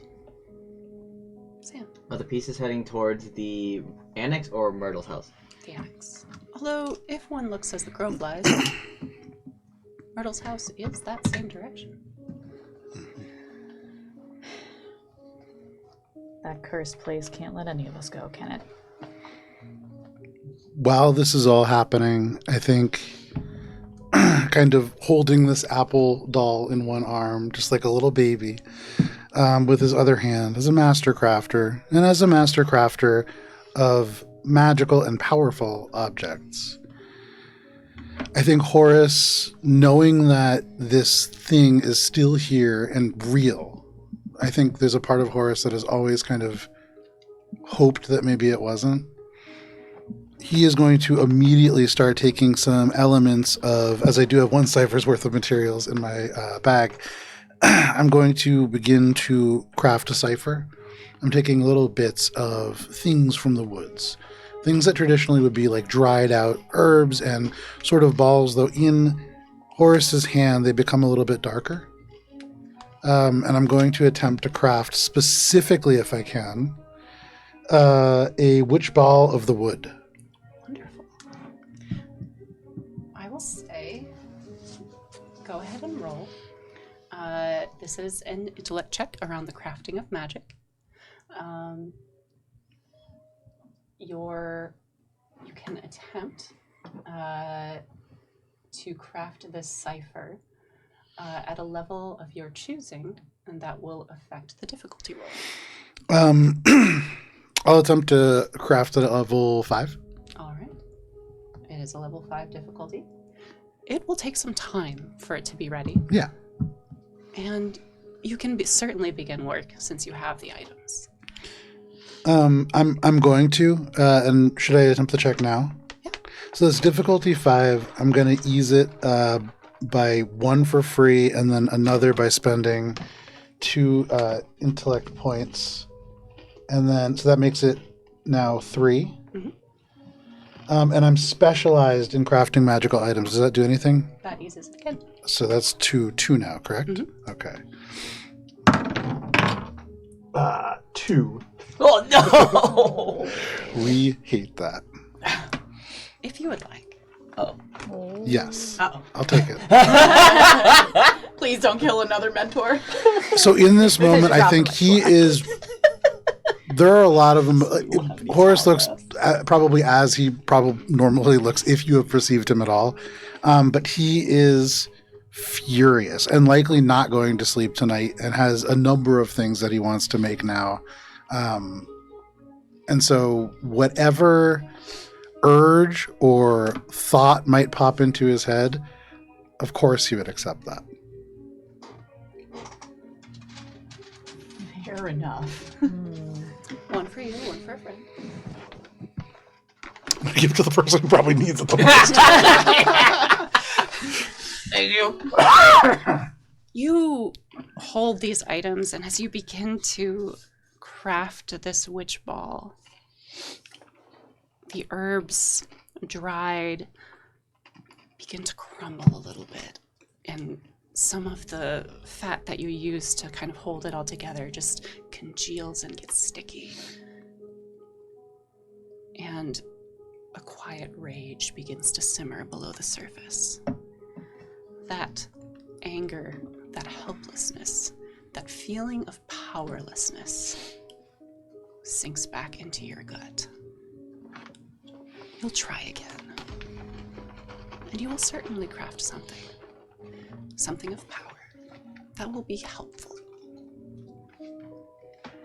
That's a certainty you have. And you get the feeling in 9 hours before you sleep tonight and finishing this working as you sleep. You'll have what you want and a little bit of what you need. Is anyone else doing anything? Or are we retreating How for now? long are we? It's been about 10 minutes. Once Hank lays down the body of Hugh, would I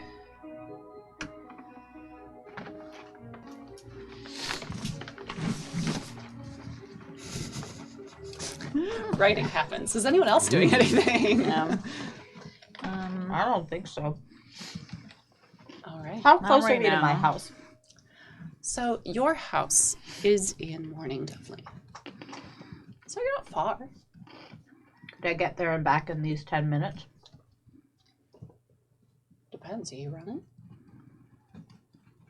I guess the thing's not still active. No. Never mind. He thinks about it, but he can't face his mom right now. Note.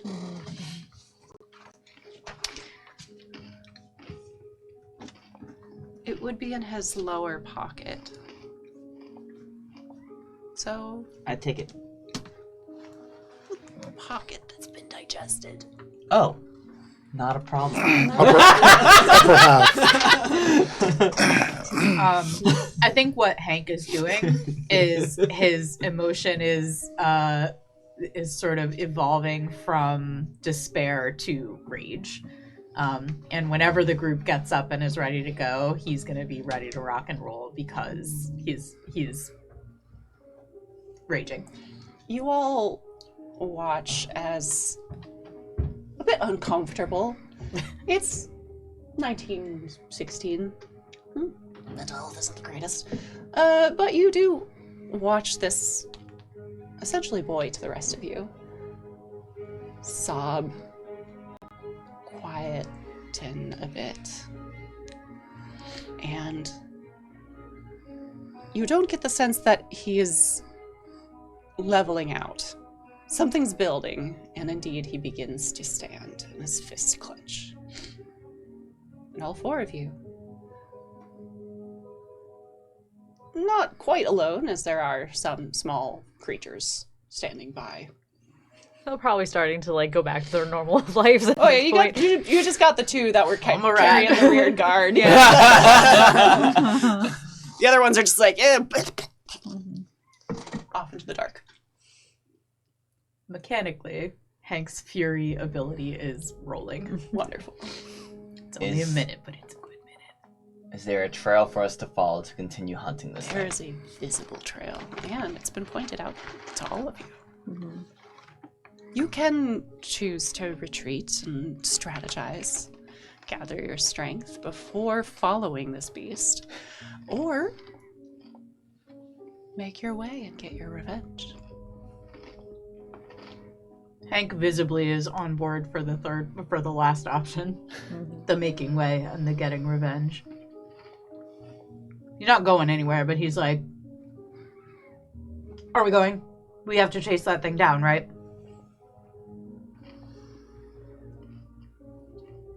Whatever we Everyone, decide, we should stick together.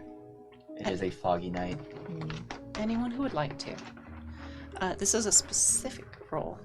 Understanding of magic specifically around creatures, if you have any advantage on that. Ooh. We'll give this a level 6.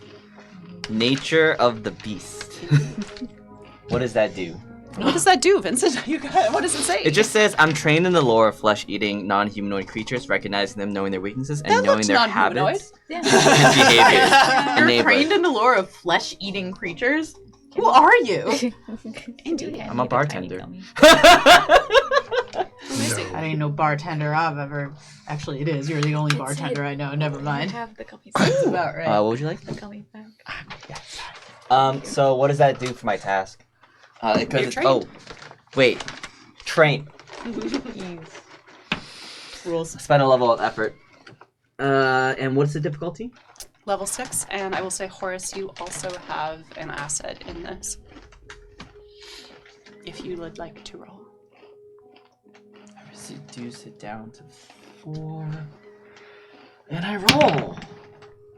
Damn it. Missed it by 1. Damn. We are not rolling well. We'll get As a there. collective. Just poorly enough. Yeah. Not much is known about the thing that you encountered in the alley. It is an option to follow it into its lair, or what you assume its lair to be. Or you might look to seek help and suggestions from others who are familiar in the ways of parting flesh from bone, the ways of the darker sides of magic, or the ways of tracking and finding the hunt and gathering allies for the fight. Or you can follow the urge that you have to strike down a beast responsible for such devastation. Hank has taken an action to recover his points, so he's not running just yet. And also, I think Horace will walk up to the very furious-looking young man. One hand is kind of working on these elements, but with the other, will just put a hand on your shoulder. He's going to stare really intently at you, and he'll say, "I'll watch after you." Okay. Thank you. Can you... And mechanically, I am going to restore 1d6 to your intellect. I am at full, so Oh. would that be something that you would sort of recognize? Yes. Is there any other damage that you took? I'm a little bit down on might, so I'd Might, take then. might. 2 might. Exactly what I needed. There Thank you go. Yummy. Could I retry the roll? Because I realize I could use my artifact. And ask the devil. Just casually. Yeah. I summoned the devil. Can I phone a friend? Yeah. I would have used it earlier, I forgot, but would you allow me using this? We are. I'm gonna say you It's fine if it's no. You've got a lot of trouble following me, Sam. How much more do you want to take on? Uh-oh. I'll go with the no for now. And Wise choice. I've got trauma at home. we don't know what we're dealing with. This might be a pursuit better sought in the daylight. Yes.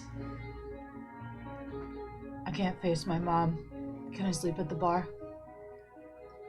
Sure. Wait, is there a place for him to sleep at the bar? I wanted to sleep on the floor. Okay. There's benches. And Okay. Yeah. Where's floor? I'm sure course. somebody has slept at the bar before. Probably Hank. He looks very troubled because the last words that Hugh said to him were to look after his ma, but it's too much right now. The weight of it.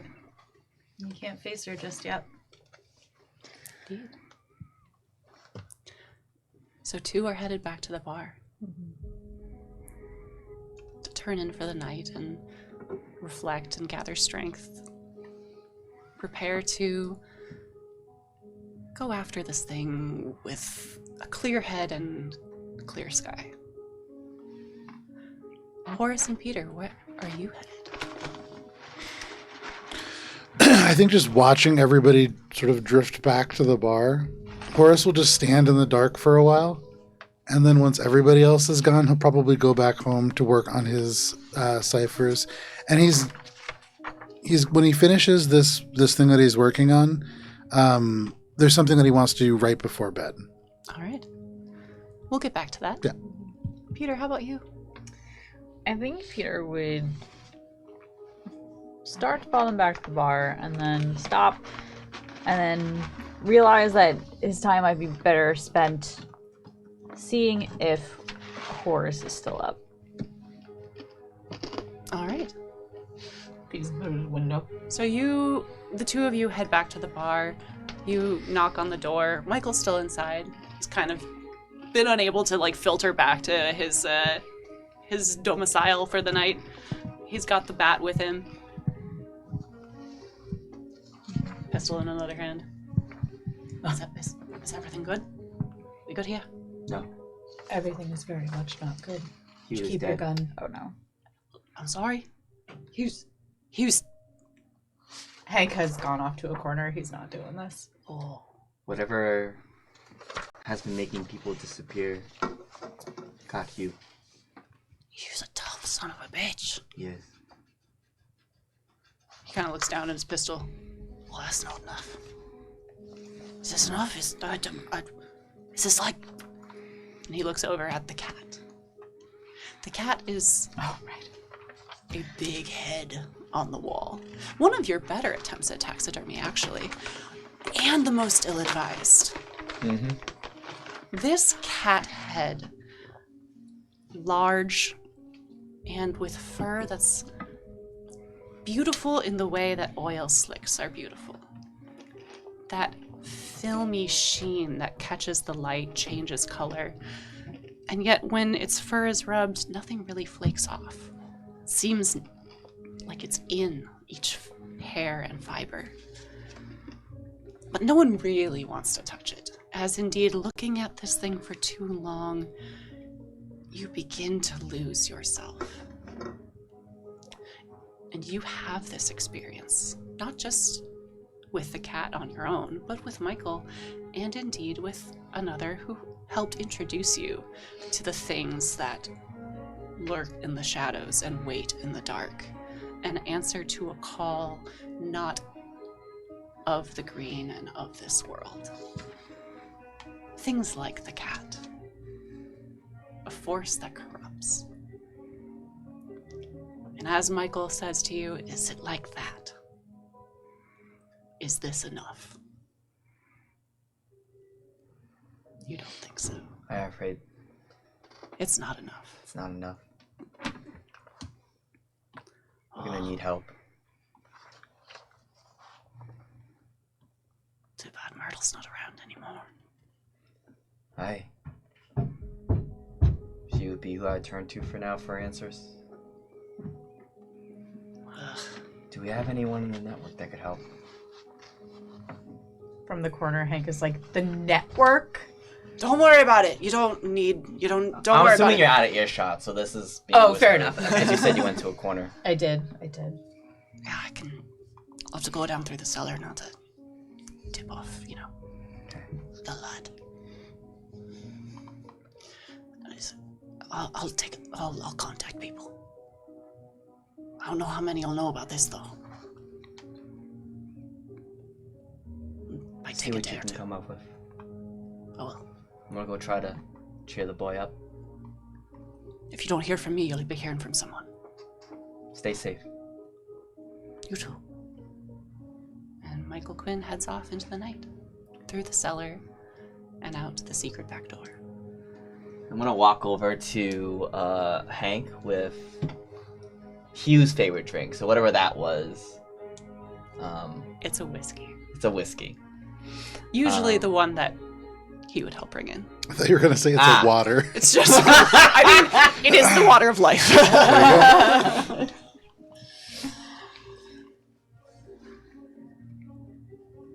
I know you're angry, boy. This was Hugh's favorite. And let's try to remember him. Hank, sorry, go. We will find what did this. But for today, let's remember the good man that Hugh was. Hank grabs the whiskey, unceremoniously knocks it back, and says, in that case, I better go check on my mom, and stalks out toward home. All right. So fortified, you head back towards home, your responsibilities, and as Hugh would have done, protecting those who can't protect themselves. And Sam, you begin to think about other aspects in your life that might help out, other allies. And I will have you roll off screen, and we'll determine what kind of help comes your way. Peter, you make your way towards the bar, and seeing Sam and Michael kind of in the entryway, Hank glowering in a corner, probably safe to say they're all set.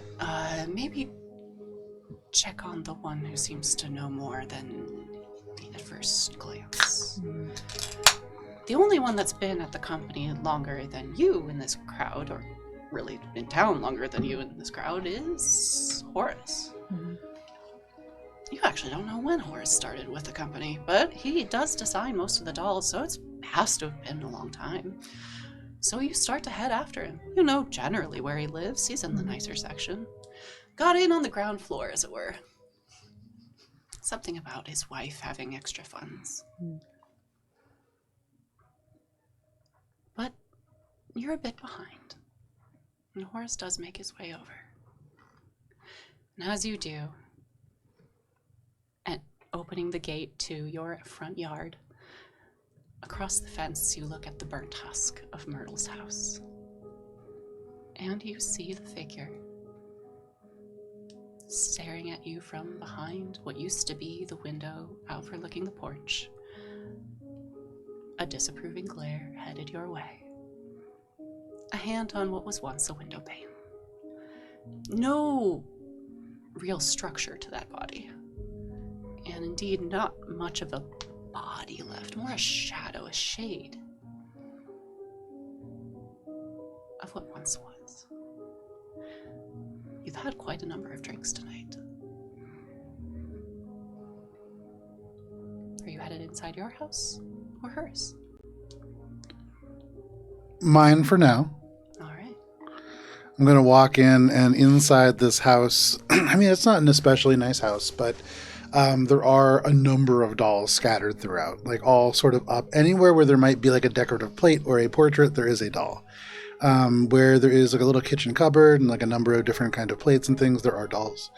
On the small sort of dining room table that at one point would have probably seated like 4 or 5, now there are dolls that just kind of take up much of that space, and just a small nook carved for Horace himself where he eats. And he would go and set up on the little like workshop thing where there is a window overlooking Myrtle's house.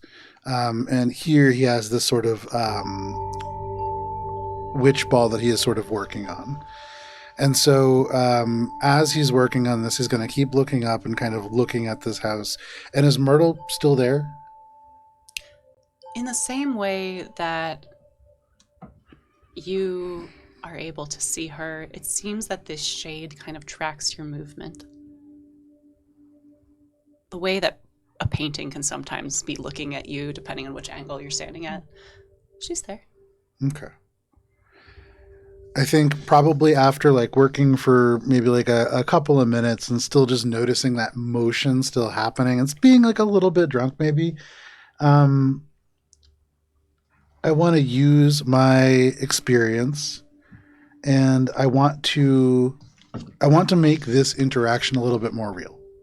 I want to use the thing that I wrote down that begins with N and then ends in presence, but I wrote very sloppily, so I do not know the rest. But I sense a magical entity close to me offering me to lend a hand.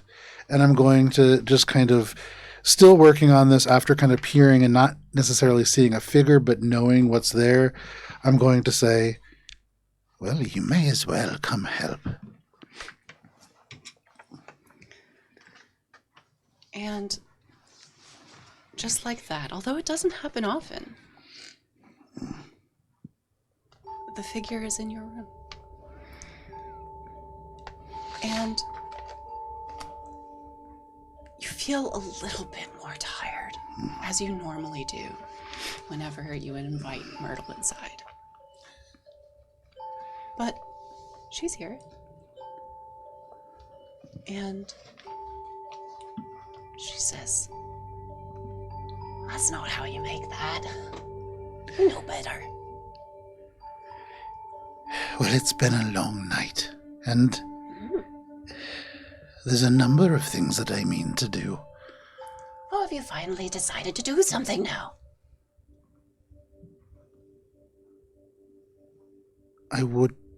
He stops for a second, and you can see he's always kind of fiddling with this thing. It's like a little locket that he has around his neck. And he says, "It's hard to imagine that this is real, you know." Son, you're talking to a dead woman. He just sort of brushes that off. And he's going to say, "So what do you want? Why are you looking at me so disapprovingly?" You just don't see. You're there and you don't see and you do nothing. Nothing is the same as doing something, and you have decided to join forces with those who only wish to help themselves. Will you help others this time? I want to. Good. Now do something. And don't use that herb, use this one. He's going to take little different things and start adding those components. And is going to focus on making this thing, even if it takes late into the night. But before he goes to sleep, he is going to, because it's been a long night, and it's going to be kind of hard to sleep, just take a sniff of the old snuff box. As one does. Whenever Right you need before bed, though. Just a good hit. Yeah. Just to help you sleep.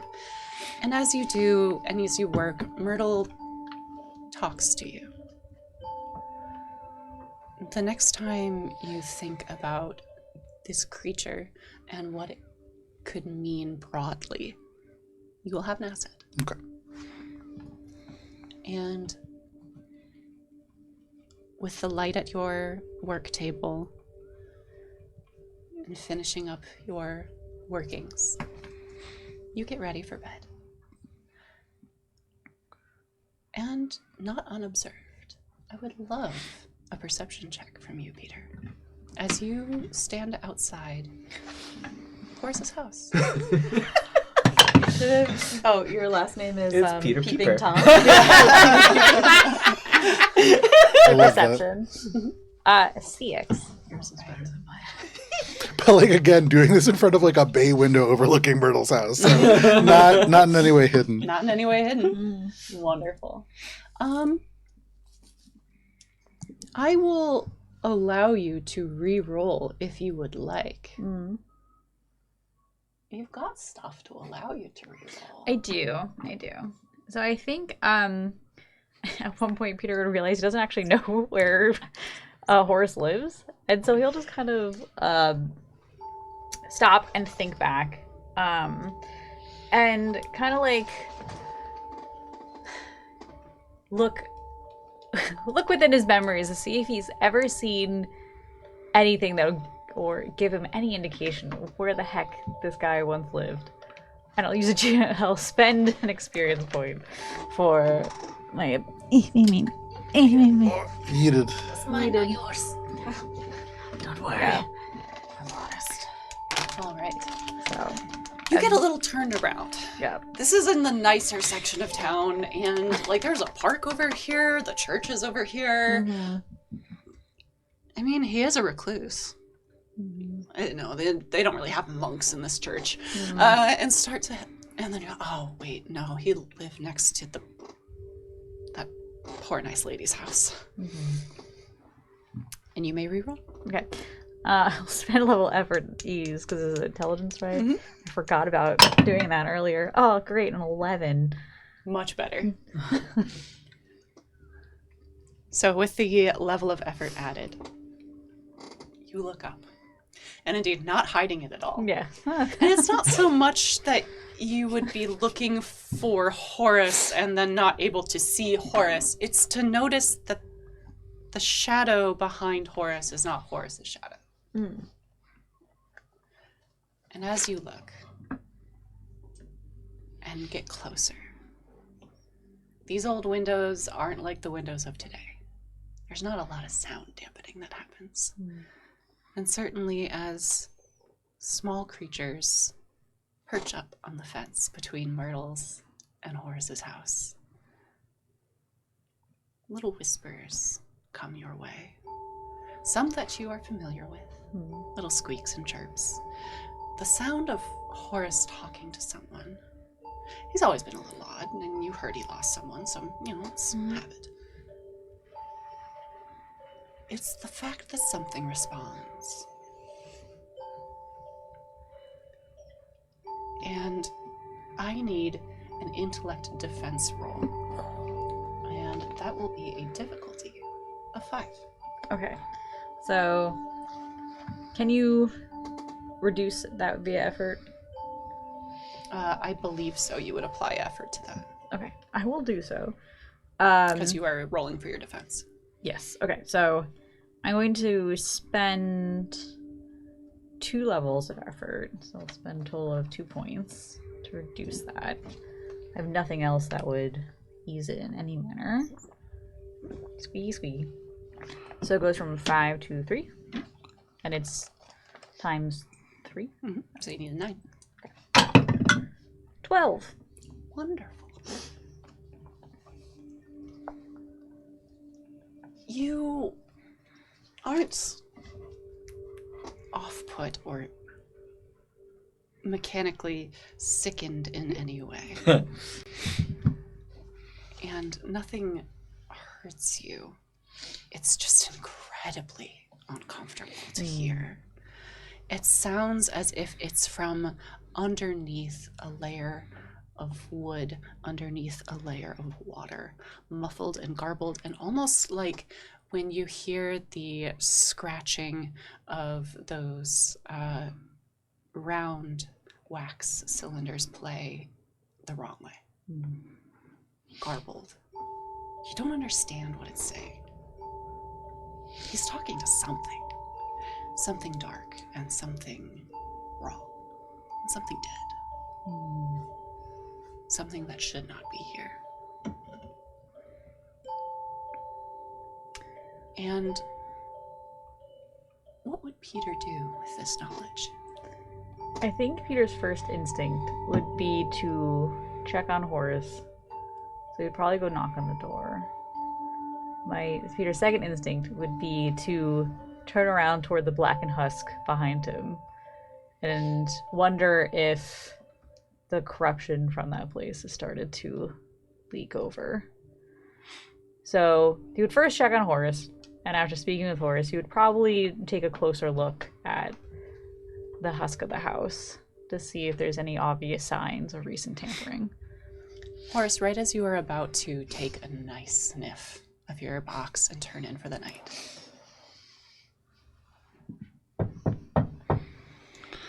Horace will stand up. it's like 2:30 in the morning. Yeah. Kind of slog over to the door, straighten up to make him as presentable as he can, but then immediately kind of collapse back into the same normal slouch. And completely unintentionally, but just very slowly opens the door. And it's an older building. It hasn't been well maintained. So it is one of those like... and just one eye peering out. And he says, Peter, it's late. I know. I apologize. Are you alone? Yes. Ah. As alone as I ever am. I wanted to make an offer. I know you're good with your hands. I have a rather large collection of strange objects. I didn't know if you needed anything. I don't need much, but I could use them, I suppose.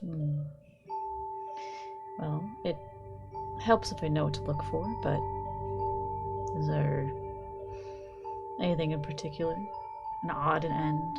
Sassafras roots. A dead rat.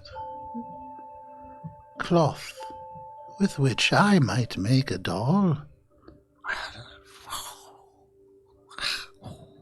You hear the whisper of Myrtle say, also, a bit of hensbane and mugwort. Perhaps a bit of hensbane. And woodwort. Mugwort! Doesn't he? It's 2:30 in the morning. Simpleton. I will do what I can. Some of those more likely than others, but I do have an extensive collection of things. That was it. And I just wish you well in these hard times. They are about to get harder, I think. But this is our town, and we will keep it safe. Good night, Peter. Good night, Horace. Watch out for yourself. Completely unblinking the whole time. Slow closing of that door. I love horrors. And with it, a soft breeze and a cold chill. Horace, you turn around. Myrtle's gone. And it's time for bed. It's been a very long day, and it's about to be a too short night for you. Peter, you look over at the darkened husk of Myrtle's house. That shadow stares back. All right. Peter wouldn't want to do anything about it tonight. It's already been long enough. But he would take note of it, and note of its location in town more specifically. And then head back to his weird little attic to rest and see if he can... And just was repeating the list of things from Horace to himself all the way home. Wonderful. Woodward. There's like a dead rat. That's doable. In describing those things that I needed, would that pass the benefit of me being specialized in finding things to create ciphers on to ease that for Peter? Peter gets a thing. Okay. Don't worry. Peter's got connections as well. Everyone does. Yeah. Some a little broken, more than others. No. They're all great. They're all great. Or they were. Hank, in the meantime, has stalked out of the bar and headed towards his home, invigorated by the whiskey, perhaps.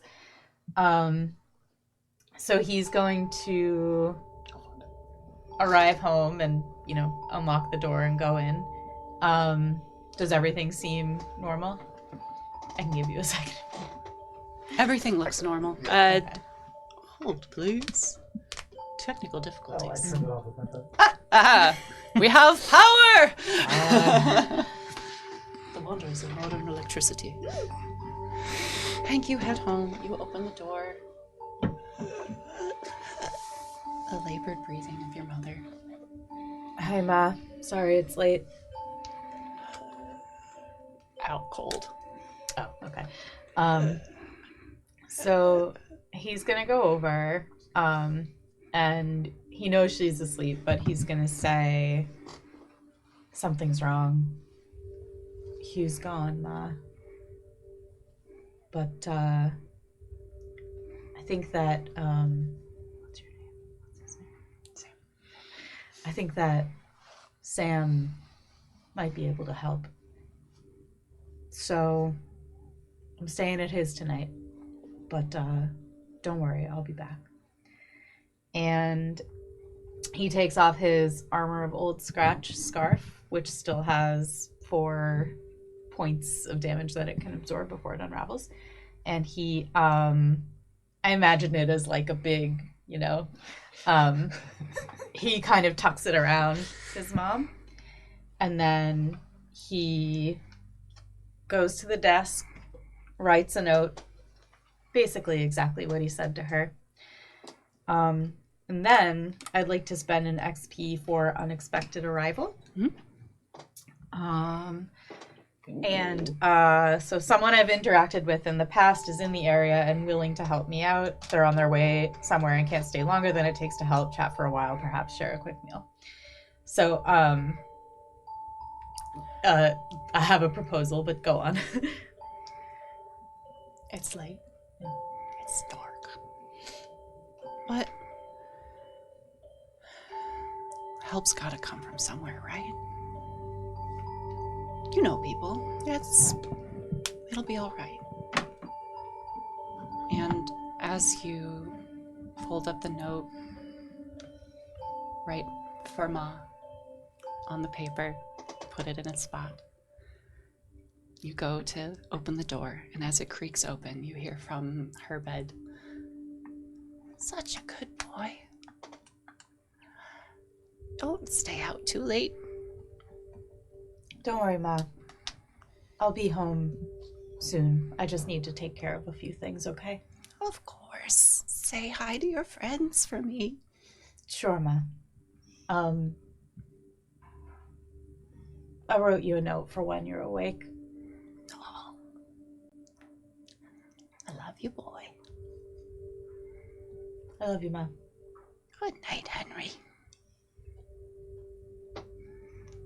Night. And then he's going to go back to his letter and open it and add one more sentence. If I don't come back, I'm sorry. And he folds it up again. You all filter back to your home, your hoard, your hostel for the night. And you turn in. We're going to take a very short break before we come back and finish up for today. Thank you. We'll be back in about maybe less than 10 minutes. Just need a quick bio break.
We're back slightly early, and you're here with us too. We're playing Iron and Thorn, our Cypher, Ruleset, Old God Appalachia setting horror campaign. I'm sorry that you're here, but not really. It's a new day, and just a quick nod to some XP that was spent just before break. Hank, as you leave your house, note for your mother, properly placed and amended. The door clicks shut just a little bit louder than you intended. And from the tenement above, you see your neighbor. And what is this neighbor's name? Mrs. Fire. No. Horror campaign. Mrs. Eisen. Great. Mrs. Eisen it is. Ma'am. Actually, I'm glad to see you. Are you all right up there? Yes, I'm all right. You're home really late. Ma'am, yeah. Have you been out drinking? Have you been fighting again? Your mother doesn't like it when you fight. Actually, I was fighting, but there's something horrible going on, and I'm gonna go fix it. But, Mrs. Eisen, I was wondering, if it's, if you notice I'm not around anymore, will you help my ma? Oh. Hold on.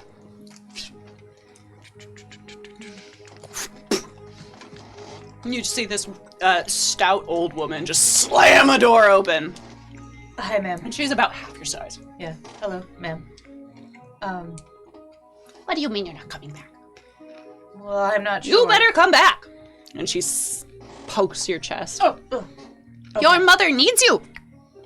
I know. And of course I'll look after her. I'm offended that you asked. Well, I wouldn't have known if you didn't ask. I'm offended that you asked. Sorry, Mrs. Eisen. I'll bring her some tea. I'll get some whiskey from Sam, and then she'll be right as rain until you're back. That sounds good. Did you get fired? No, ma'am. No. Not yet, anyway. Don't get fired. All right. They cancel your rent contract if you get fired. I'll make sure of it. But I won't. Good. I mean, yeah. Good. Okay. And, just take this. Just take that as well. And she gives you A revolver? a whole ass revolver. I don't have Hannah gets a gun in every a campaign. sleeve. It's not in a sleeve, but it's just a small little pastry. It looks. She's not the best cook, but it's filling. Is it a pancake? It's not a pancake. It's Thanks, just ma'am. like a little bread roll. Like a dinner roll. He sort of like nibbles on it politely. It's a sign. He's like, Oh, thanks, ma'am. I gotta go talk to old Sam now at the bar. I'll see you soon, yeah? Okay. Stay bread. I love stay bread. Thank you. And that happens before you go back to the bar for the night. A new day dawns. The church bells ring, letting you all know that it's time to get up and go about your day. It's Saturday. As requested, time moved. Bing bong. And you all wake up to various states of readiness. Horace, your witch ball is ready. And next to it, you don't remember making it, but yeah, you were quite busy, and when Myrtle talks, sometimes just things start to take shape in your mind. A small doll. No face has been sculpted yet, but it's ready for improvements. And Joe, next week you will have a blank artifact card to add to your stash. Okay. For good or ill. Does it count towards my Cypher loot? It does not. It's an artifact. Ooh. Because that's how we roll. Sam. Hank didn't sleep well last night, and neither did you. It's a small space. There's really only one other room, and that room is yours, and the room in the basement. The cellar. You don't really sleep down there, though. Although now you get the sense that maybe Peter's friends do? That's why Peter's always talking to the trash can. And more sense is made in your life. It's morning. You've got one extra customer in your bar. Michael said he'd be back and let you know if he's found anything, but it's probably too soon to tell. It takes a little bit. But he's out there and he's working for you. You've got a lot to think about. What's going on, peeps? And Hank's still asleep on the bench in the corner that he collapsed onto when he got back. You've got your jacket kind of pulled around. And every once in a while, you just give a little snort and kick. And there's a table that's fallen over. You just kicked it in your sleep. It is very adorable. It's very adorable. Yeah. Okay. Let's see.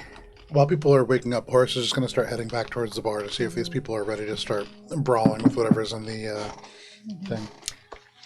I'm gonna wait to see when anyone shows up first before I go finding people, but All right. whatever feels like a reasonable time to be considered awake in this day and age. You get a pot of something that passes for coffee ready. You pour a big one for yourself and an even bigger one for Hank. After all, you didn't drink last night. You drank a lot. Just You like drank in a real little life, Vincent's up and about. Hannah's still in bed. That's our household too. I would like to root around in my hoard. You root around in your hoard. Reaction root. Not quite. No. Complex action. Root. If you would like, you can spend an XP to navigate your hoard and find whatever you need in a reasonable span of time, or you can accept an intrusion from me. I even have already accepted multiple intrusions from you, Yeah. ma'am. I will spend one of those to do this within a reasonable amount of time and not get lost. All right. Yes, I I'm will so go sorry. away. I'm so sorry. I'm so sorry. I will go away. I figured out that I can roll them down the little dice tower, and now they land in my box. It's cute. Yeah. That is pretty cute. You have to position it just a little bit further away than I think Wormwood intended, but It's it great. works really nice. You find what you're looking for. You find poor, flattened corpse of some rat that, was definitely helpful in some way. And as you navigate through the various aisles that your hoard creates, you find a couple of other things in there. Some of them what you're looking for, some of them not, but maybe only takes you about a grand total of an hour. And in addition to the items requested by Horace, you also find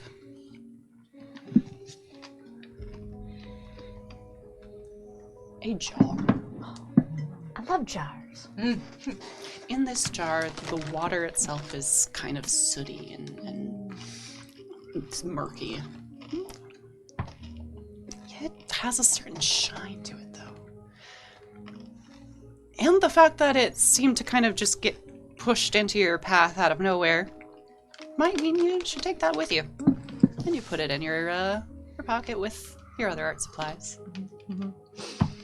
Will not confuse it for paint water. Definitely not. Certainly, thankfully, because it is so murky. Not going to confuse it for drinking water. Yeah. It happens. A lot. I drink my paint water all the time. I would say every time I paint. Yeah. That's why painting with non-toxic colors is such a good idea. That's why my water cup is a water dish. Yeah. On my way out before heading to the bar, after retrieving request items from the bar, I will see if Herbert is out and awake and doing his thing. Ever an early riser, Herbert is indeed up and about. Herbert, your landlord and butcher. I thought it might have been a rat. Same. We still don't know. Still don't know. It Could be Could be a very talented rat. A bunch of rats in a trench coat. The proprietor of Dudley's Specialties and Deli. He is out and about. You see he's dragging what looks to be some sort of parchment paper sack that he's put together of varying offal and like skins from sausage making, and throws it in the trash. You can't want this. Really? It's almost, my little pouch is almost empty. It's so wet. I could put a cloth or something in there. He hands you the packet. Don't let it sit so long this time. It starts to smell up there and scares away the customers. I have use for this today. Alright. Also, be careful. I've seen some weird meat lately. Walking around the alleys. My meat don't walk. I know. That's why I'm saying be careful. And he just leaves. All right. As you walk away from Herbert, your landlord, the butcher, whose meat doesn't walk and who is not a rat. Damn, that you know. Immersion broken. So you're saying there's a chance. There are many types of rats in the world. You head over to the bar, not too far away. Yeah. Bringing with you a packet of offal. Bits of liver. Sausage casing. Not stuff you generally want to eat, but you got it. In addition to a rat corpse, some odds and ends, a jar of murky river water, and what you hope is woodward, but what looks like mugwort. And you make your way. Beating you there just by a little bit, Horace. And you hear disgruntled snorts and coughs as Hank begins to come to life. He does not wake up. Does not begin to come to life. You think he's coming to life, but no, he's just rolling over. He won't be up until somebody wakes him up, I think. Heard? Not even the bang of a we've all coffee cup been next there. to his head is waking him up. And you knock on the door. Because indeed, the door is locked. I have, your things. This one's mine. I'm going to take these things. And looking at all of this, I'm pretty satisfied. Can I sort of passively, as people are doing things, begin to start crafting another cipher? Yeah. I will say, so the minimum amount of time needed to craft a cipher is 10 minutes. Yeah. So you just kind of are crafting on the side. Yeah. With the rat in particular, unfortunately. And as Sam stands there, door open, to Peter holding a dripping, bloody package, Horace holding a dead rat and a bunch of dried herbs, and Hank snoring in the corner. You know, this isn't the most disturbing thing you've seen in the last 12 hours. Sam, do you have something I could sort this out on? Yeah, let me get you the butcher's block. Do you happen to have a second butcher's block or cutting board for this? And I'm going to hold up the now partially broken dead rat. Do I have a second butcher? Up to you, man. I have. Sure, you can. Just keep it away from the food, please. You are most accommodating. So- Once we've finished with this, I believe we should make our way to the annex. I'm going to put the rat down, and I'm going to get to work making... I saw one used yesterday, and so I want to make one of those very fast rat-like ciphers, whose name I'm forgetting at the moment. And as you begin Scampers. to Scamper. taxidermy this rat, Oh, could I help? Specifically because it is taxidermy, and I am trained in taxidermy. I'm specialized in You making can't get magical back and that you said that powerful word. objects. And it specifically says in the item that it's taxidermied. Yes, you can help. And during the break, I did look up our rules for crafting, and it was the more you apply to it, the higher the level it can be. So, up to its max level. So Okay. you roll, that determines the level. Cool. Okay, so should I roll now? Yeah. Okay. You already have one level applied from your help. Yep. I'm gonna apply another level just for free with the edge, and then actually I'll spend 2 to apply one more level. So now it's what? It's difficulty. So it's not a difficulty anymore. Sorry, right. It's how high so you roll. Yeah, exactly. So Gotcha. you have at least a base 3. 17. Fantastic. This is a max level scamper. So This Scampers is holographic.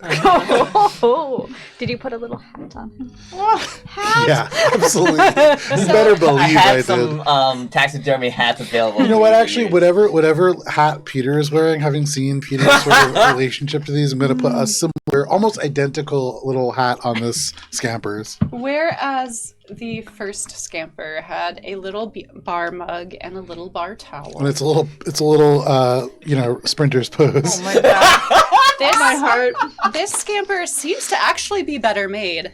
And in Oh, a it's runner's pose It's a level higher because of my. with a hat and a little pouch at its side that vaguely resembles a certain painter. We have a max level scamper. And as I scroll up really high, because Since it's so far away. so also as a Cypher tinkerer, crafted ciphers function a level higher. Can you go a level higher than max? We are going to call it a level 7 that doesn't normally exist. Yeah, artifact Scampers. This is a really amazing piece of art. Scampers of quickening. Listen, we've combined the best craftsmen in this town. Oh hell yeah, ultimate Scamper. Regrets. I feel like we always do this to you, Cara. It's great. Sorry. It's what? No, it's wonderful. You don't apologize when you don't mean it. Were sassafras roots amongst the things found? They were indeed. Everything you requested is there. Okay. I would also like to set about trying to create a protect me. It's an intellect shield. I can't remember exactly what it was called. I wrote it down and I erased it. Not a poppet, but something else. I'll do it next time. I might be able to find it.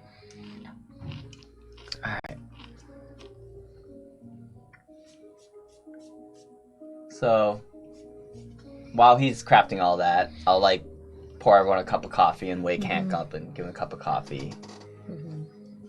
There are 2 kinds of poppet. Is that what you were thinking? Not a poppet. No, it's something that I was going to get for you. But go on, I'll find it. Joe's neighbor is extra stompy today. So y'all may have noticed that something fluky is going on in town. And seeing what I saw last night, seems like some of you may already be aware. I think we're gonna need help hunting down what it is that plagues this town, and I could use your help. Hank snores from the corner because he is still asleep. I said I woke you up and handed Oh, you I'm sorry. Yeah. I totally missed that. You handed me what? a cup of coffee. Okay. That thing that sits on the wall, the cat, that also was not a natural creature.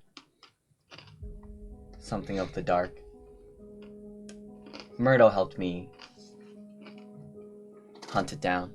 I don't think I could have done without her help.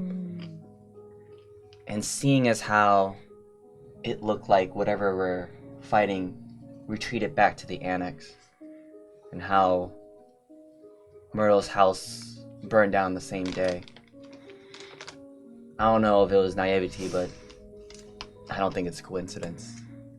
I think before we go to the annex, we should go to Myrtle's house, because I think If she perhaps knew what was coming for her, she might have left something for us that might help us find what killed Hugh and perhaps what killed Myrtle as well.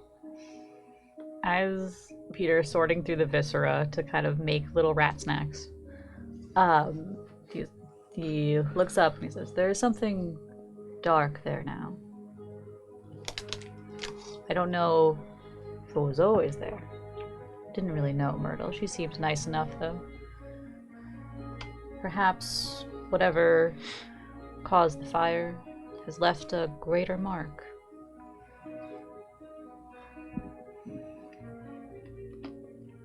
There was a scary thing, I don't know. Perhaps maybe we should go and investigate. I don't know. Hank stands up, kind of like adjusts his jacket and says, "All right." Horace, what do you think? This is right next door to your house, right? With the annex? No, Oh. Myrtle's house. I was suggesting that we go there, and Peter said that something dark is there. It is. As I hopefully put on the finishing touches to my promise of protection, which is what I was looking for. Alright, go ahead and roll. And I'll use my edge to ease it just once. All right. I'm not going to spend any points to do it more than that. 15. So you have a level 6 promise of protection. And that's going to be protect my mind. And as I finish it up, wrapping up this jar almost of this liquid stained deep with sassafras roots, I'm going to look at you and say, perhaps there are answers that we could find there. But we should be careful. And I'll pass this jar to you. It's just gross looking liquid. And I will say, the next time you find yourself in danger, use that, and your mind might be shielded from further trauma. And I'm going to lean in really close, big eye right in your eye. I'm sorry for your loss. Thank you. And as he pulls back, Hank straightens up, pulls out his flask, looks at the two of them, and offers it. Breakfast? It's a bit early for me.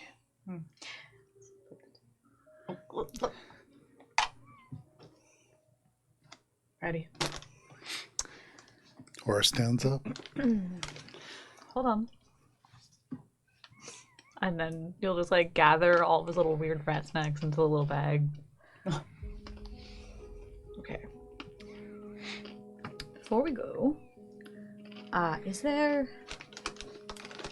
anyone know more about these strange things going on that we haven't shared yet? In the daylight with a little bit more context, thinking about what I know about Myrtle and what we saw last night, is there anything further that I can kind of gain an insight into? Around the understanding of magic. Yeah. Creatures, if you have anything that helps you with that. I have an asset. But you do have an asset right now. Yeah. It's a level 5. Okay. And this is intellect? It is intellect. I will ease it by 1, and I'll use the asset as well. And can I help and add an additional asset? I would say not in this case, because this is coming from inside Horus. Okay. Inside Horus. 18. This is a different dice, too, because I was like, there's no way I'm going to roll. With fresh dice and fresh eyes. The back of your mind twitches. Oh. And words vaguely heard through the haze of liquor and sleepless nights begin to filter back in. There are things under the earth, kept imprisoned and away from the world, lest they cause damage and corruption. And those looking to delve deeper might find power by making compacts and promises with these things. by making structures that please them, by committing acts that further their goals. Things can be exchanged. Wealth, long life, the promise of an empire, and control. And as the whispers of the thing that once was Myrtle mingle with the thing that gives you artistic inspiration, a thing sleeps beneath the factory. A company with a false story about a delightful young woman who supposedly made dolls for the children of her notably large family, with delicate faces and soft smiles. Etienne, my last name. A name carefully chosen and passed down to the dolls. For little Paillas Paulette, and little Rosalie, modeled after a rose, and baby Eloise, after supposedly her younger sister, but really just a slight dream that you shared with your wife. These bisque sculpts are all yours, that came to you in moments of brilliant inspiration, as the whispers of forms came to you during your work. You also have made custom dolls, whether you've realized it or not. Of course, the owners, the Van Notes, commissioned certain custom dolls for their friends and the wealthy elite to the north. Weirdly, some smaller straw dolls that you've not had much enjoyment in making. Making those always felt crass and hard, and after long nights of making certain straw dolls, you would return home tired and weakened. These custom dolls felt like they had a breath of new life, like just holding one could bring comfort and longevity and healing.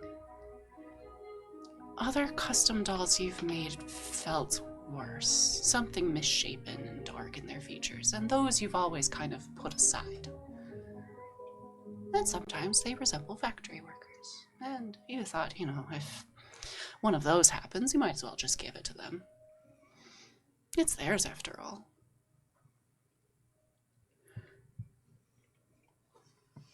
This beast stole a visage of somebody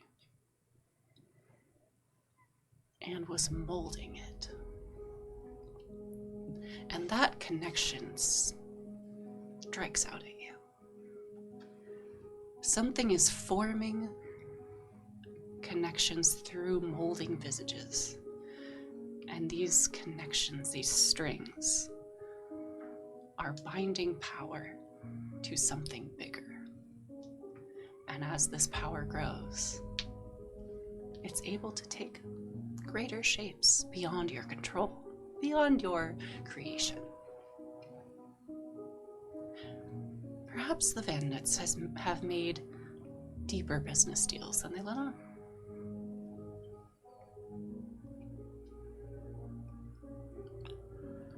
I turn back to the rest of the group, and all that I think Horace will say at this, because that's a lot, That's a good roll.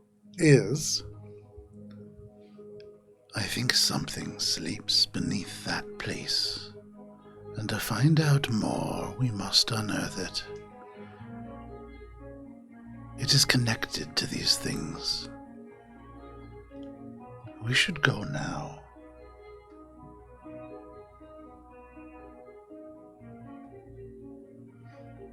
as the four of you ready your weapons, both mental and physical, you head off in the bright daylight of a Saturday morning,